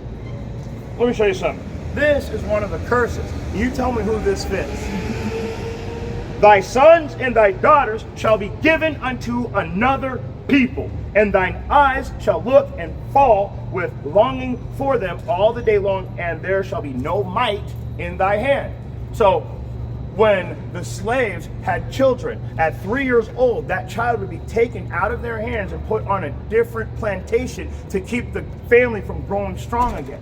So what did we do? We sat there looking and longing and wishing we could do something and never see the child again. Do you know that 2 or 3 years ago, they took 1,500 Mexican kids away from their parents Dispersed them? during Trump. It was like during the end of the Trump administration. All these kids disappeared. This is all authorized by Border Patrol and such? Who knows? All I know is they were unable to ever find them again. Well, Your they could sons have and daughters traced shall be them. taken from you. But that's a curse. Now watch this. Let's get a precept on that in the same chapter. Let's precept that in the same chapter. Go to verse 42. 41. That thou shalt begot sons and daughters, but thou shalt not enjoy them, for they shall go into captivity. What kind of captivity? Well, they murder these children after you use them for sex slaves. And some of them they eat blood baths, all kinds of stuff. Blood bathing. I mean, Kim Kardashian, oh, I love blood bathing. Whose blood is that? Satanic shit? Yes, absolutely. Wouldn't you consider like bathing in a dead baby's blood satanic? A I little would bit, definitely say so. with a little tiny bit there. So let's keep going though. This is all through loopholes of legalities able So to be this is performed. because of the Most High sins. Watch. We are the ones who disobedient. Yes. So for our disobedience, there's consequences. Slavery We is did a not- choice, like Kanye said. We did not listen to the law, statutes, and commandments, and we chose to do what was right in our own eyes. Therefore, the other nations rule over us. But this is turning around because the new heavens. And you know what? I'm going to read some because you said, therefore the other nations are going to rule over us, right? You just said that. Watch this. Because thou servest not Yahweh Ba'ashem Yahushua with joyfulness, with gladness of heart, for the abundance of all things, therefore shalt thou serve thine enemies. Whose face is on the money? Well, the president. No, you said it right the first time. That Straight right? up. Yeah. No, that's facts. Yep. Now, Okay. okay, so you'll serve thy enemies, which the Lord shall send against thee in hunger, in thirst, in nakedness, and in want of all things. And he shall put a yoke of iron upon thy neck. Grab that picture of a yoke of iron. All you gotta do is Google that one. Yep, and he'll put a yoke of iron upon thy neck until he hath destroyed thee. So there's an actual yoke of iron that they put on our neck. And you know what it was for? Because we were unruly slaves. Containment. Well, the yoke of iron, watch, when he shows it to you, was to help. It was to, like, there's a lot of forest out in the south where where the most slaves were. Right. And the yoke of iron that would go around your neck had long bars coming off it to have, like, when you're trying to run from you, get the fucking bars caught in the Get trees. stuck. So you wouldn't be able to get away. So he would Like a put, pole attached to a Yeah, chain. so you can't run. yep. So you can't It's get like away. it's a metal dog collar. Pretty much a Okay. metal dog collar, big spikes coming out of it. So when you're trying to run, you can't navigate this giant thing on your head. So he'll put a yoke of iron upon thy neck until he hath destroyed thee. So what it's acting on spiritual things, what it's saying is that we're hungry. We don't have stores. We don't have the supermarkets. I don't own a Fry's. I don't own a giant farm. I barely make any food at this time. Of course, every year we build up a little more, but I don't make enough now. But they have all of that, right? Thirst. Who owns the water? We used to be able to drink water for free. That's like a necessity of life. But now you have We're to pay 70% for it. water. Now we have to pay to stay 70% water. It's pretty preposterous. We're naked. In other words, you don't own a textile. He doesn't own a textile. I don't. So that means I can't even make fabrics to think about making clothes. Let alone when the clothes are already made, I got to go to my oppressor to buy them, right?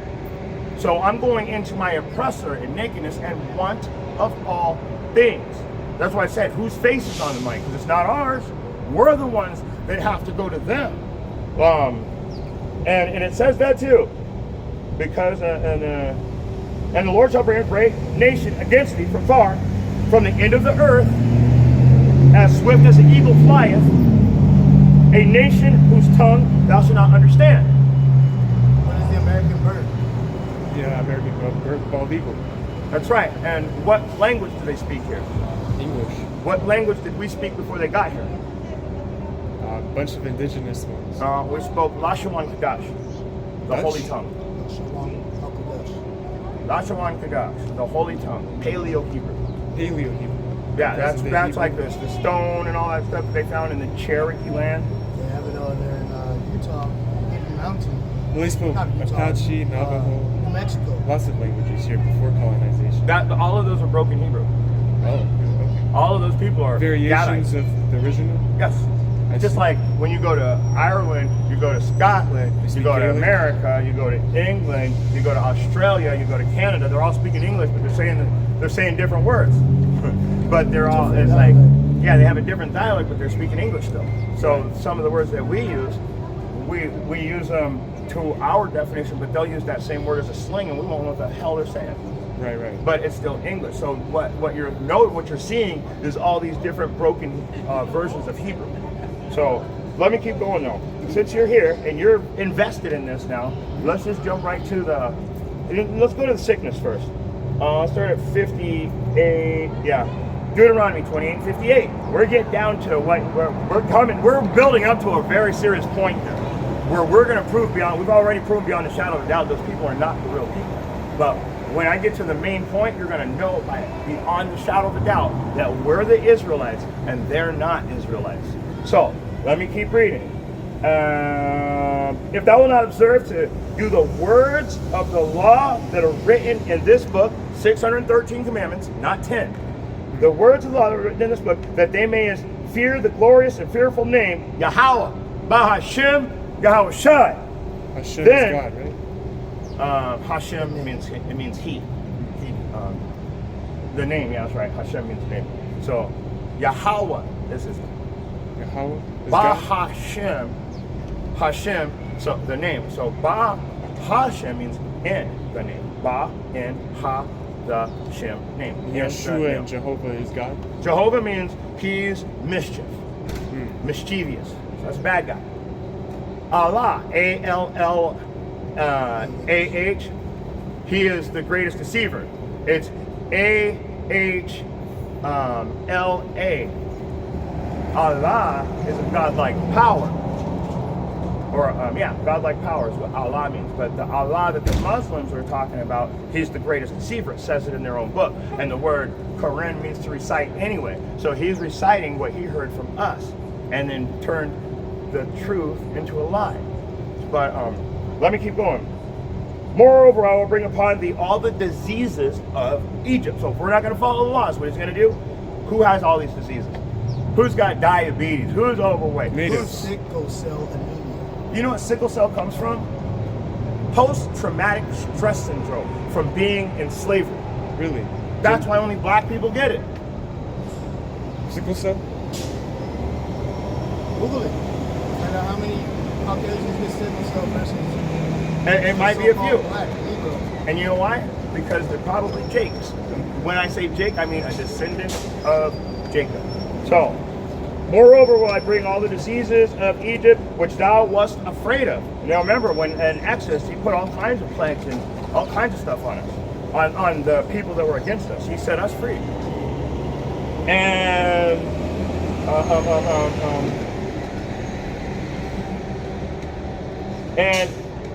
so he'll put all the plagues of Egypt that were in Egypt, and they shall cleave unto thee. And every sickness and every plague which is not written in the book of the law, them the Lord will bring upon thee until thou be destroyed. So he's literally telling you he's going to put diseases on you that get you so sick on a nice, slow, painful death, you're going to die at the end of it though. That's what he's saying right here, because you didn't follow the laws. You don't want to follow the law and you refuse to follow them. Not you personally. Right. For all I know, man, you're still standing here. That's a good sign. The people that ignore this and move on, they're doomed. You actually have a chance right now just because you're listening. That means that there is something. You, for all you know, your dad could be an Israelite. I mean, they told us Cornelius was Roman. Wasn't even the Roman army, but it said Cornelius eschewed all evil and feared God. Now that sounds hella familiar. You know who else did that? Jesus? Job. Job eschewed all evil and feared God. So when they try to tell you Cornelius, because he was with the Italian band or something like that, that he's an Edomite, but he was actually an Israelite. How can you eschew all evil and fear God and not be Israel? It says in the Bible it would be impossible for anybody outside of Israel to keep the laws. For Israel, it's impossible to keep the laws. There's only 1/3 of us that are coming back to the laws, and 144,000 within that 1/3 that teach the law. So that goes into your whole rapture too. But let me go back into it really quick. I want to get right down to the main point. So I will make thy plagues wonderful, and the plagues of thy seed, even great plagues, and of long continuance, and sore sickness, and of long continuance. Moreover, I will bring upon thee all the diseases of Egypt which I was afraid of, and they shall cleave unto thee, and ye, and also every sickness and plague that was not written in the book of the law, them will the Lord bring unto thee until thou be destroyed, and ye shall be left few in number, whereas the stars of heaven for multitude, you are the stars of heaven for multitude, because thou wouldest not obey the voice of the Lord thy God. And I just told you there's only 1/3 of us coming back, right? So if we outnumber the sand of the sea, how are we few in number?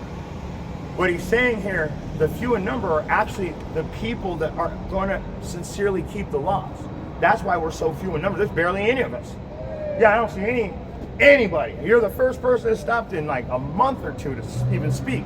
Oh, wow. So you got to understand, there's very, very few people that can subscribe to what the scriptures are actually saying, putting you in the like what we like to say is hopefully on the elect. Track off. Think about this. The Polish Jews, the ones that went through the Holocaust, that land of Israel, quote unquote Palestine, Canaan, was sitting vacant for almost 2,000 years. How come they just didn't go before that? Why do they have to have some? Because it was sanctioned by the British.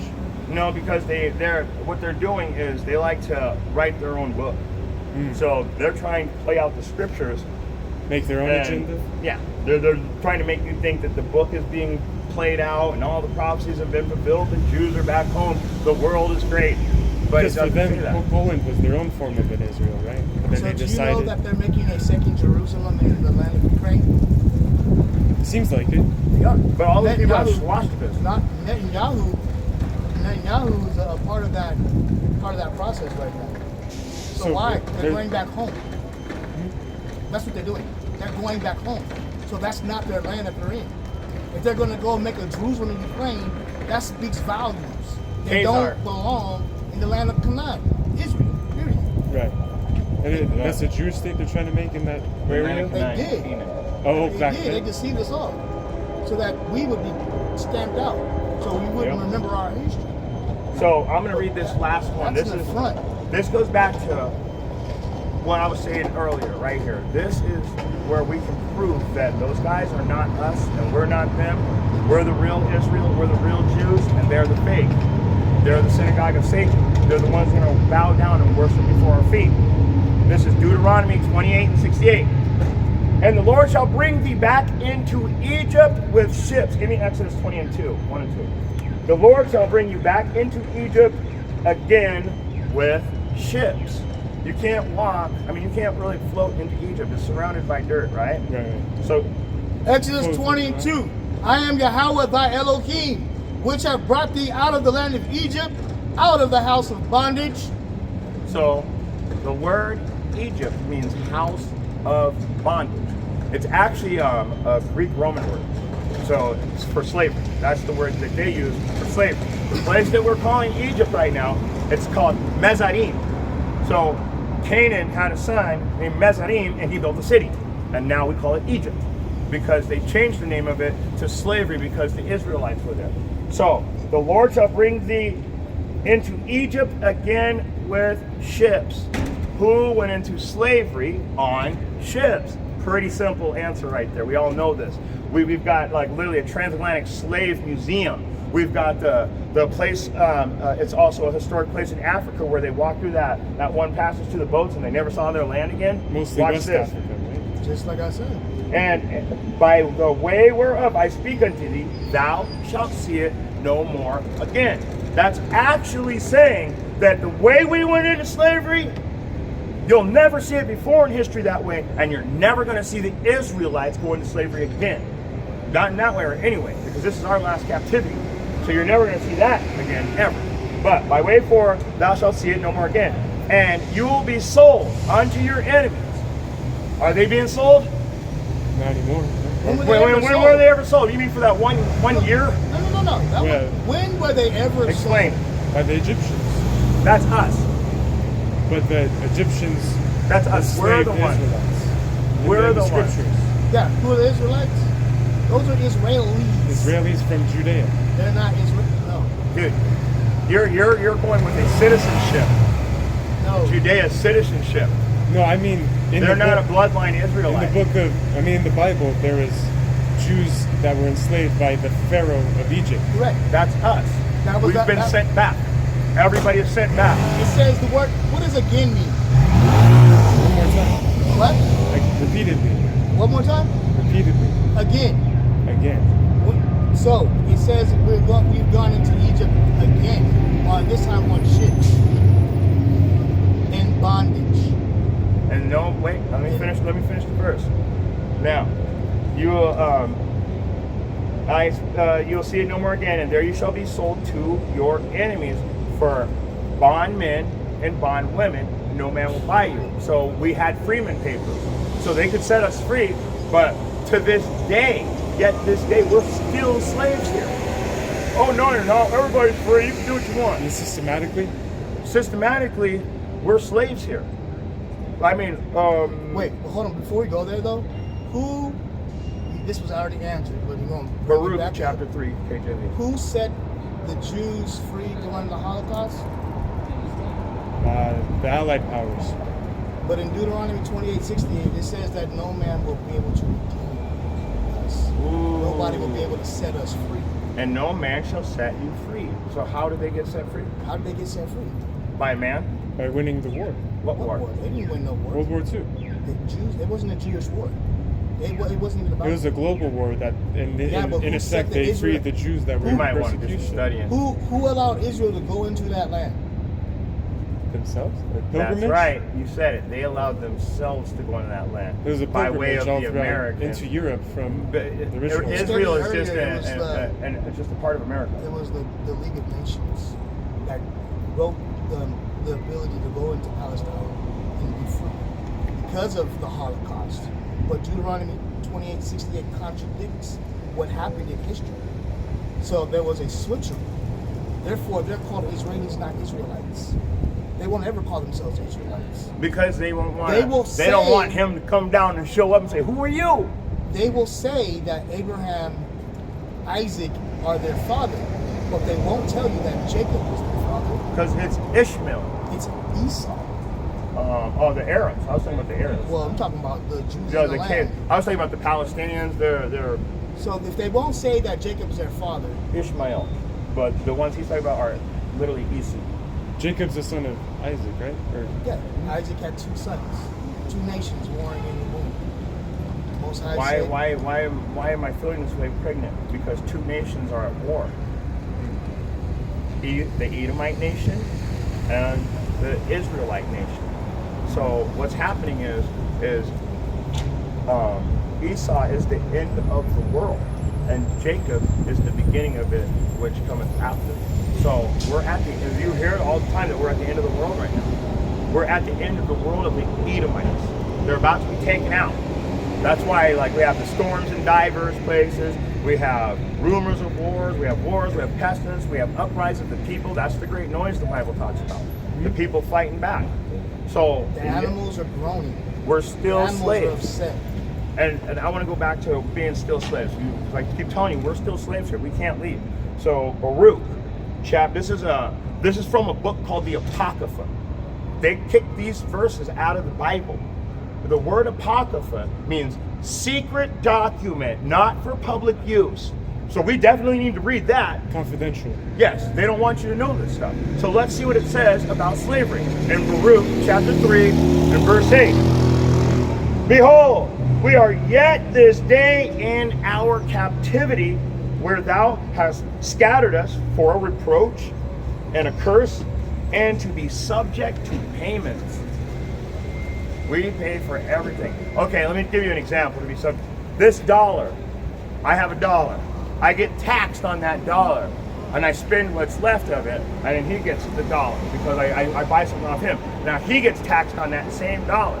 No matter, and then the dollar goes to you, then you get taxed, and then he gets taxed. And everywhere that dollar goes, no matter what, somebody's getting taxed on that dollar. No, I don't care if it's $1 million, $1. You're going to get taxed on what you buy, right? Mm-hmm. So So yet this day we are subject to payments on every single thing, hunger, nakedness, and want of all things. Remember that? We're sick, so where do we go? We go to them.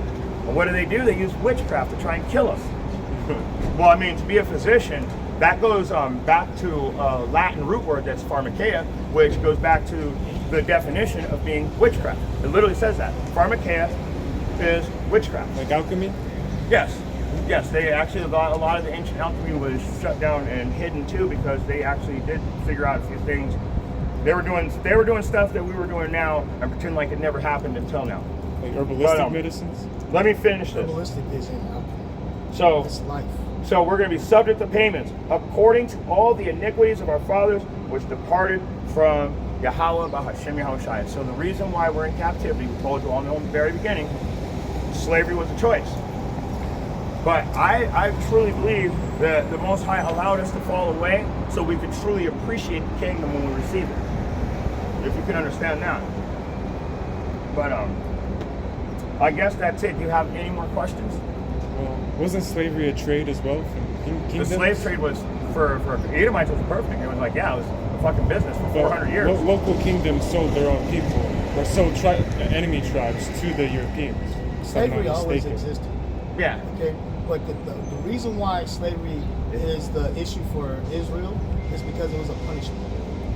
we went into slavery twice.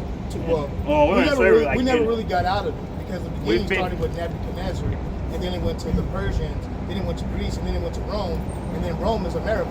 So it never went away for us because we never learned to really fully obey the Most High. But things had to come out in time like it's supposed to. Period. There was a time for the Gentiles. The Gentiles were allowed to do what they're doing. Okay? You Some know of that them verse? believe, Season, some don't. Season for everything. Good song. You know But what's the that? time is up for the Gentiles, and the Most High has turned his attention back to Israel so they can come up and start to produce the fruit that the Most High said would happen. Because He's writing His laws on our heart. When we start to read and we meditate on these things, those things are changing us. We're being circumcised in our heart because our heart is stone. So our flesh will need to be circumcised so that we're part of the covenant. But if you don't walk it out and don't talk it out, you're just a phony. So your heart, when the Bible speaks about your heart, it's saying your mind. So He's going to put his words in our mind, in our brains.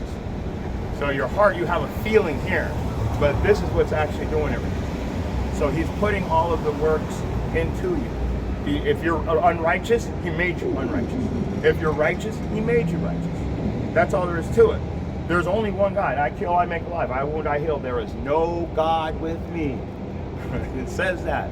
So He's the one doing everything. Even just us having this dialect right here. Ecclesiastes 3. That's Ecclesiastes 3. Well, what you were talking about was the season for everything. So He said there's a time for everything, right? Go ahead, give me that. To everything there is a season and a time to every purpose under the heaven. A time to be born and a time to die. A time to plant and a time to pluck up that which is planted. A time to kill and a time to heal. A time to break down and a time to build up. A time to break down an old kingdom of unrighteousness and wickedness, and it's time to build up the children of Israel. We are the temple. I said this earlier today. Each one of us are bricks. The mortar holding us together is this 100% truth.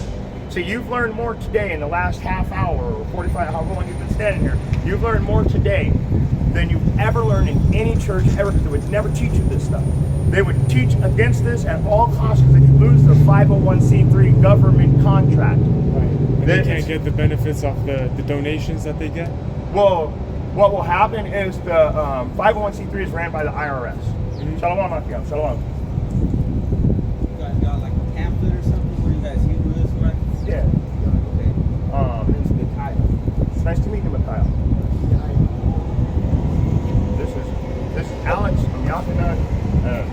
You guys got like a flyer or something? Actually, no, but I do have a YouTube channel. I mean, there would be no room for interaction on YouTube. Yeah, there's people in comments, and I'll show you stuff. Because Give me a second. Hold on. every time.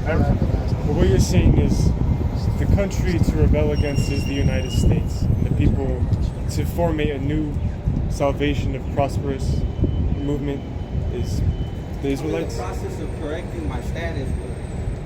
Okay. That's How you my correcting cell your phone. status right now? That's my Oh cell yeah. You know what phone. I'll do is I'll send you the class right now. Yeah. How are you correcting your status right now? Through which way? Right now, he's got to find a starting point. No, I was just giving that. No. This is the starting point. You gave me your You contact said you're correcting information. your status. You're Yes. talking about from the United States. Yes. Yeah, because I'm a citizen. Yes. I'm from this land. Oh, I thought you were We have saying to have something that. spiritual. We've been No. from this. We've I been got from that. this land. I got you. You're That's why I a want to Gadite talk to you. too, huh? I need to talk to you. Because I'm already on that process. There's Yeah. some things I'm doing right now. Yeah. Yeah, he has all that stuff. Most Oh, definitely. he has- I've he been has working that on this status. for a few years. I've been working on this stuff. I've been doing my research Yep. and stuff for a few years. We're not from Africa. We've been here Oh yeah, Well, yeah. the 10 Long tribes time. have been here. long The time. 10 tribes have been here. Yeah, I we came over on the with my Euphrates research, after I think we go Rehoboam back and Jeroboam. before that too. Well, You it know, very well I- be because of Khalifa, she's in California. She's not Israel. Yeah, exactly. So yes. Exactly. Yeah. Yeah, our history is beyond rich. You know what I'm saying? And thou art rich. Didn't we tell you that? Yeah, that's We what's have up. poverty We're the ones being kicked around, but even the Most High, and this dude just came over and confirmed it, but we're rich in culture, in history. We had everything, and it's going to be given back to us at a certain point. A lot of times, those who are in the know, that's where you get the term Gnosticism, right? Those who are in the know, right? Those who understand, right? I'd rather not be on camera. Oh, okay. I'm supposed to be at work right now. Oh, okay, my bad. My bad, but you were about to say something important. I'm about to repossess a vehicle, brother. That little bit. Those who are in the know, right? Uh-huh. Gnosticism, right? Those who are in the know, right?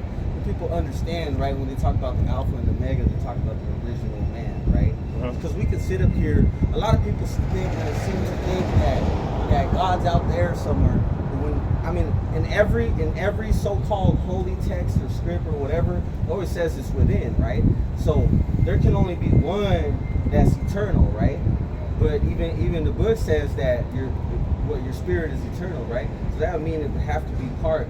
But then he even breathed life into you, right? So when we say that our spirit's rich, right? We're talking about that our history's rich. We're talking about going back even before mankind even thought to keep record. Yeah. Well, I mean, there's always been a Eternally? spiritual. And We've had unwritten records since the beginning. That's how we have the law still, because it started the with law Moses. wasn't written until Jacob. Until Moses, honestly. But we want to think about it like this: how was Abraham able to keep the law? How was Noah able to keep the law? Melchizedek, that would be like how people all these refer to people knowing before the the law difference even between came. wrong and right. Melchizedek was Yeah. actually after the Exodus. Well, that's my cell phone number. Give me a call, man. Yeah, I'm gonna hit you up with the class. That way, That's a good one. and that way you'll have my number too. Shalom, Akia. So, back to where we're at. What was your question again? You had a question right when you pulled up. Oh, well, I was saying the local kingdoms in West Africa sold their peoples in exchange for technology and stuff. The Africans showed the Europeans where Negro land was, the kingdom of Judah, for, yes, ammunition, guns, and material supplies. Yes, absolutely. But they were doing it to us. You can't find anywhere in history where there were some Caucasians in Africa. And when you see the Romans coming, flee into the wilderness. That's what we did. We fled into Africa. That was the wilderness, along with all of the other surrounding areas. But a majority of the northern kingdom, southern kingdom, almost everybody went into Africa. And there's a prosperous community in Ethiopia. No. Ethiopia. Well, there's Ethiopia? Jews though, but I can show you where the... Ethiopia is prosperous. They are in the scriptures. They're mentioned in the scriptures. Yeah, it says, ye Ethiopians, you also I'm going to curse. I'm going to take you out too. I'm going to destroy you. They're going down. Them Ethiopians ain't shiz knit. Now, there's Ethiopians that are Israelites, and then the majority, you're looking at the majority though, and you're seeing them in their little underground Christian church. That stuff ain't for us.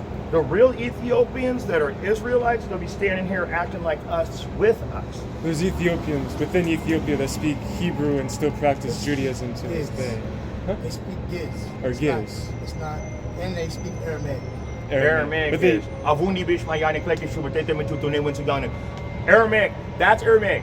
This is Aramaic Paleo. predates So Hebrew, right? no, Aramaic is it's like it's But Jesus spoke it? it's a Greek dialect. Speak Aramaic. It's a Greek dialect with Hebrew characters. Hebrew, that's what I was thinking. So It's when you speak legibly the real Paleo Hebrew sounds, it would be Abanawa, Shabba Shamayim, Kudesh Haya, Shamka, Ahaya Malik Wathka. Okay, that I'm saying the exact same thing now in Aramaic. Ethiopia was never- Avundi Bishmaya, Niklete Shumu, Tete Machutu, Newin Suyanu. Ethiopia- Don't sound the same at all. I said the exact same thing in two different languages. I said, Our Father who art in heaven, hallowed be thy name. Which one? You see what I'm saying? Like that language has nothing to do with our language. I'm saying their Ethiopia- alphabet is the same as the Hebrew alphabet. No, it's similar, but it's not. Just like the dialects of the Indians here. But Ethiopia was never colonized. Greeks never colonized Ethiopia. Nobody. So it's been Even- independent? They're the only colored Negro nation that's not being conquered by a European. And they combated the Never, ever. Italians. And the Italians did go up against them, and did they win? No, they did not. There was a They bunch did of not. Sicilians after that. Yeah, but they got, yes, they was. They turned into But Sicilians. check this out. The Israelites of the Sicilians. All the continent, all that continent over there was colonized with Ethiopia. How is that even possible? Righteousness? No. Dedication? It's because the Most High said that was going to happen. He actually did that. Oh, it's been predetermined. They already been. There you go. They've been Just judged say too, before. and they've been. prophesied. And the reason is this. Now, if you go back to Deuteronomy 28, they get all the blessings. But see, in Deuteronomy 30, it says that the blessings and the curse will come upon you. If you only get one side of it, it does not make you Israel. Okay? It doesn't. You have to have both sides. You're going to get blessed, you're going to get cursed. Israel has experienced both sides. Yes, absolutely. And Israel is the people. Ethiopia has only experienced one side, and that was the blessings. And you know, we were actually slaves to Ethiopians too. It even says that. The Ethiopians, guess who the Ethiopians originally were called? Cushites. Cushites. Cushites. Or Cush. Cushi means black. or Nimrod. And Nimrod was the first was the first ruler of Like the the world. same area as Assyrians? But Nimrod was an Ethiopian or a Cushite. He's a Cushite. Yeah, Ethiopian, Cushite, same thing. Who did he rule over? They took Israelites as slaves. So every nation, what I'm getting back to is every nation has put us in slavery. They have all had their turn to rule over us. This is our last captivity. Finally, the Edomites have taken us into captivity. And this marks a really big deal. This literally proves that we're in the end times. Because when you understand the scriptures and you have a spiritual mind, you can see what's going on. Read Matthew 24 when you go home, which also, I think it goes into 2nd Ezra chapter 15. And then you've got Jeremiah and Isaiah. All of those are telling you the same thing. Wars, rumors of wars, pestilence, earthquakes in diverse places. It's all happening. All of it's happening, right? And then this year, it was record-breaking worst in all of history. Guess what they were last year? I don't know. Record-breaking worst of all history. And it's The year before, repeating. it just keeps getting this thing, just keeps doing this. And this year we got cooked. My whole garden got cooked because of how hot it was and how many days in a row it was hot. So, and last year it was just a little bit cooler, but this year, boom, way up here. It's increasingly getting worse. And this place is in all made out aspects. of brick. What kind of oven holds its heat the best? Brick oven. A brick oven. Like a kiln. Look at this place. It's a giant brick oven. He's built us up for destruction. And he's going to, it says, you shall build up and I will throw down. So this whole Edomite kingdom is going to be destroyed. And all of the people that are subscribed to Edom in the end, the beast system, they're going to be destroyed too. So that goes right into the mark of the beast. You've heard of that, right? Mm-hmm. You got your chip in your right hand or in your forehead. But when you go, and then a lot of people go, oh, that's a philosophy, that's a way of life. That's what mark is charagma. Charagma in the etymology means subdermal implant placed beneath the skin of a foreign object. Or like tracking devices. So, and then what the etymology also goes into the karax.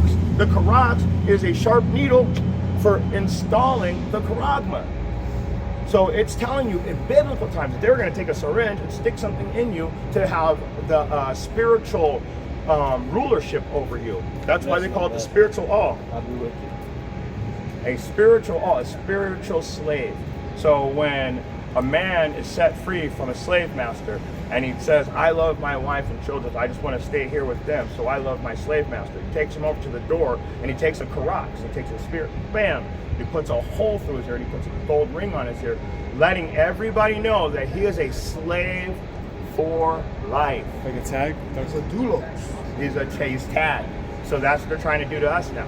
And through modern medicine. Yep, they can't force you to take it, but they can make sure you don't live if you do.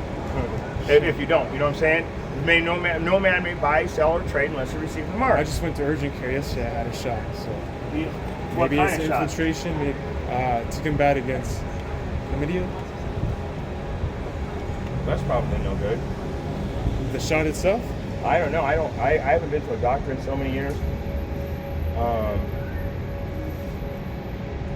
Revelation chapter 13, KJV. Get Revelation chapter 14.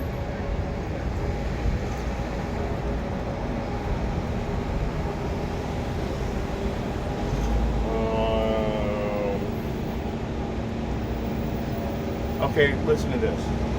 And he deceiveth them that dwell on the earth by the means of those miracles which he had power to do in the sight of the beast, saying to them that dwell on the earth that they should make an image of the beast which had the wound by the sword and did live. That goes back into the Dark Ages, the Byzantine Empire. So the Roman Empire was almost completely taken out at that time. It was separated west and east, right? No, the Roman Empire was almost completely taken out, and the Israelites, that's why they call it the Dark Ages, because black people ruled over the earth for 1,000 years. And that's what it's talking about right here, where he was wounded and almost died, but he didn't, but he lived. I thought it was the Dark Roman Ages in Empire, reference to the Black Plague. so the Roman Empire was taken out almost completely, but then they survived and they came back into power is what it's saying. But the original kingdom plague. separated into the Western kingdom that spoke Greek and the Eastern kingdom West that They're was still Latin and Edomites, East that and they're was still Greek. working together. The Greeks were on the eastern side, the Byzantine side, and also the Ethiopian Christians. That's why you have as a matter of fact, Christianity was untainted is untainted on the Ethiopian side. Orthodox, It's corrupted on the western side. Latin, Catholic. So the and there's still disputes between them to this day. Very but separate. this is neither here nor there. This is more the point is that we're talking about a mark that these certain people are going to make you take. And what happens if you don't take this mark is that they're going to make it to where you can buy, sell, trade. That means you can't have a house, you can't have a car, you can't have a driver's license, you can't do anything. Because they have taken that right away from you by saying you have to be digitally subscribed into their system at some point to be a part of the system. And everything's mostly digital rather than analog anymore. Analog is digital, so it doesn't even matter. But what I And- mean is that rather than signing paperwork to get a job application, most of the time they refer you to a website. Yeah, you don't go into stores anymore, but here's that, and that's all by design. Right. Everything is by design to make. And what it, I mean by analog is rather than plugging in your headphones, you have to have a Bluetooth. It scarce the first option. So I want to finish this, and then he's going to tell you what happens after you get this mark. So he causes both small and great, rich and poor, free and bond, receive a mark in the right hand of the forehead, and that no man may buy or sell, save he that had the mark, or the name, or the name of the beast, or the number of his name. Okay, so in other words, they're saying that in this digital beast system, to be a part of it, you have to be physically subscribed with a subdermal implant of one of their foreign objects with their serial number, with their barcode, with all of their inner workings. So that makes you theirs. Just like the spiritual all through the ear, just how we tag animals, right? So they're saying we want to tag you and make you part of our property if you want to stay a part of the system. And now you've got to make the decision whether you want to be digitally subscribed to it or not. So That's a great deal start of at population. chapter 14, start at verse 9. This is Revelations chapter 14, starting at verse 9. And the third angel followed them, saying with a loud voice, If any man worship the beast and his image, and receive his mark in his forehead or in his hand, the same shall drink of the wine of the wrath of God, which is poured out without mixture into the cup of his indignation. That's good right there. So poured. So did you hear what he just said?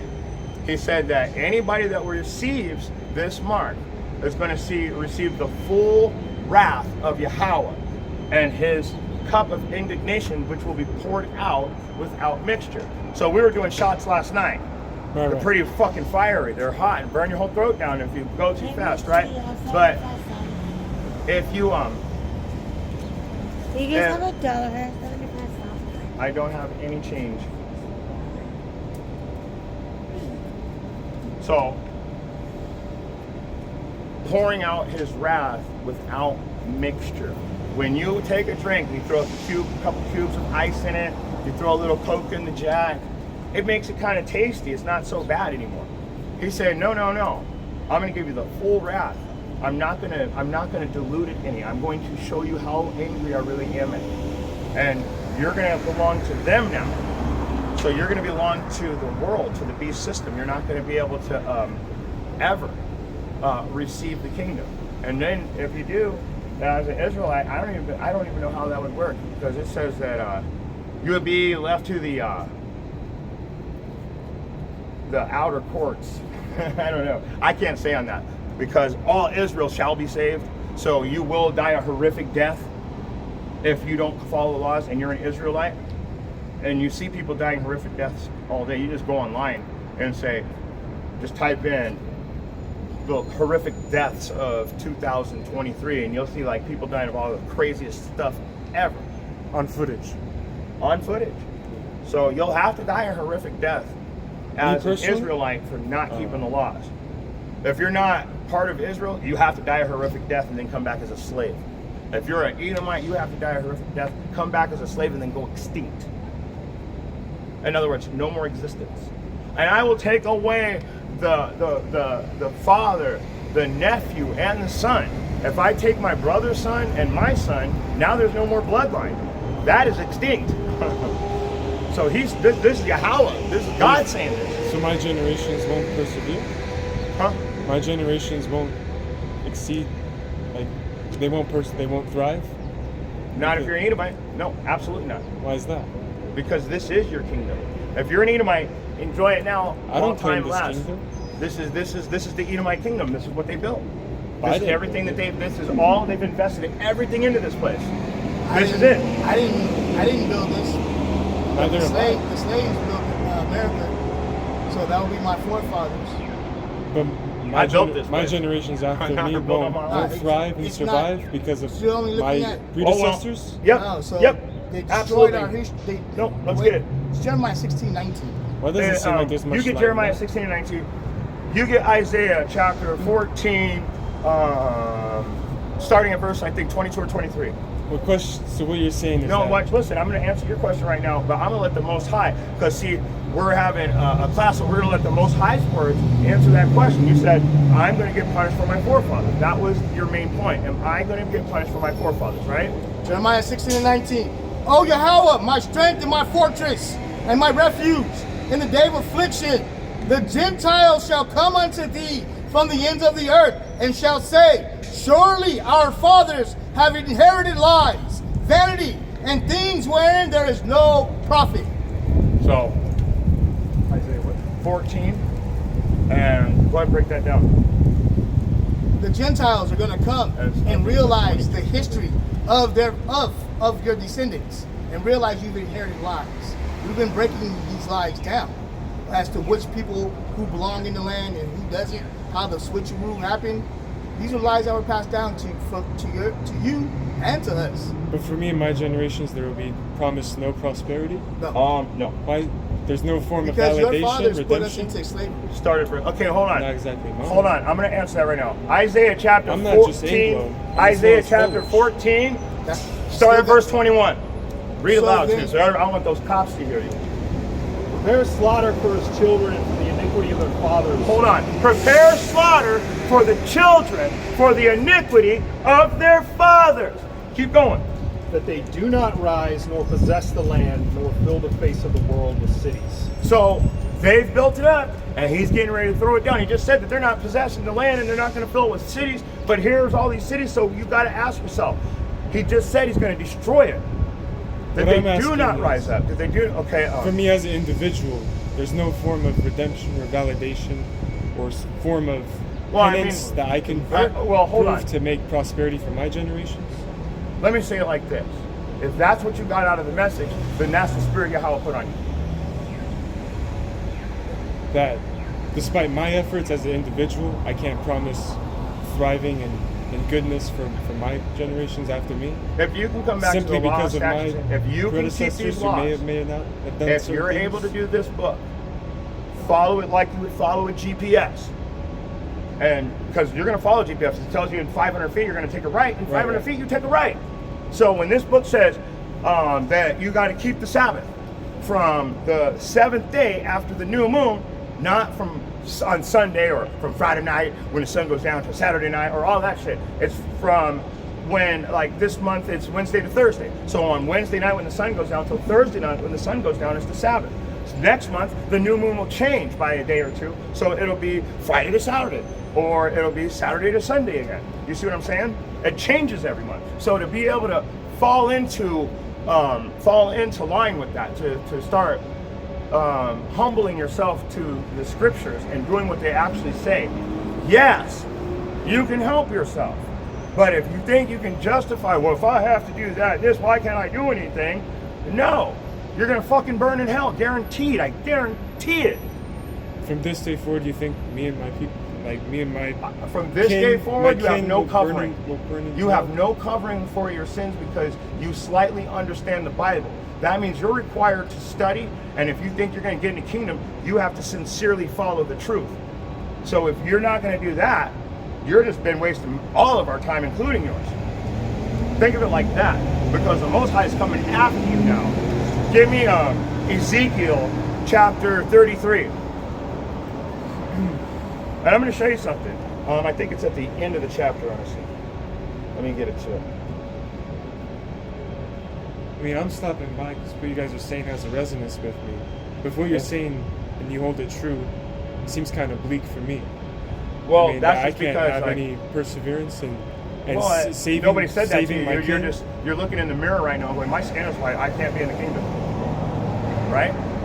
Sort of. That's a stupid way to think. Don't you think? I told you it's a bloodline, not a skin color. You take a fucking 100 apple seeds and you plant them, you're gonna get 100 fucking apple trees, right?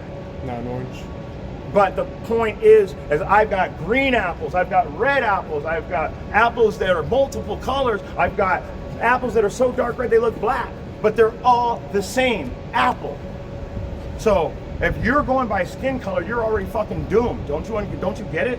We're telling you the whole time it's not a fucking skin color. But most of the world is deemed by your skin color. No, the world has taught you through predictive programming to think on the terms of skin color. But if he's a Jew and he's a Jew, now you got a problem, right? Because they're both Jews. I'm a Gadite. I'm an Indian. These guys are from the tribe of Judah. So now what? Tell me. Judge not by appearance. Yes, judge righteous judgment, lest you be judged with the same judgment in which you judge with.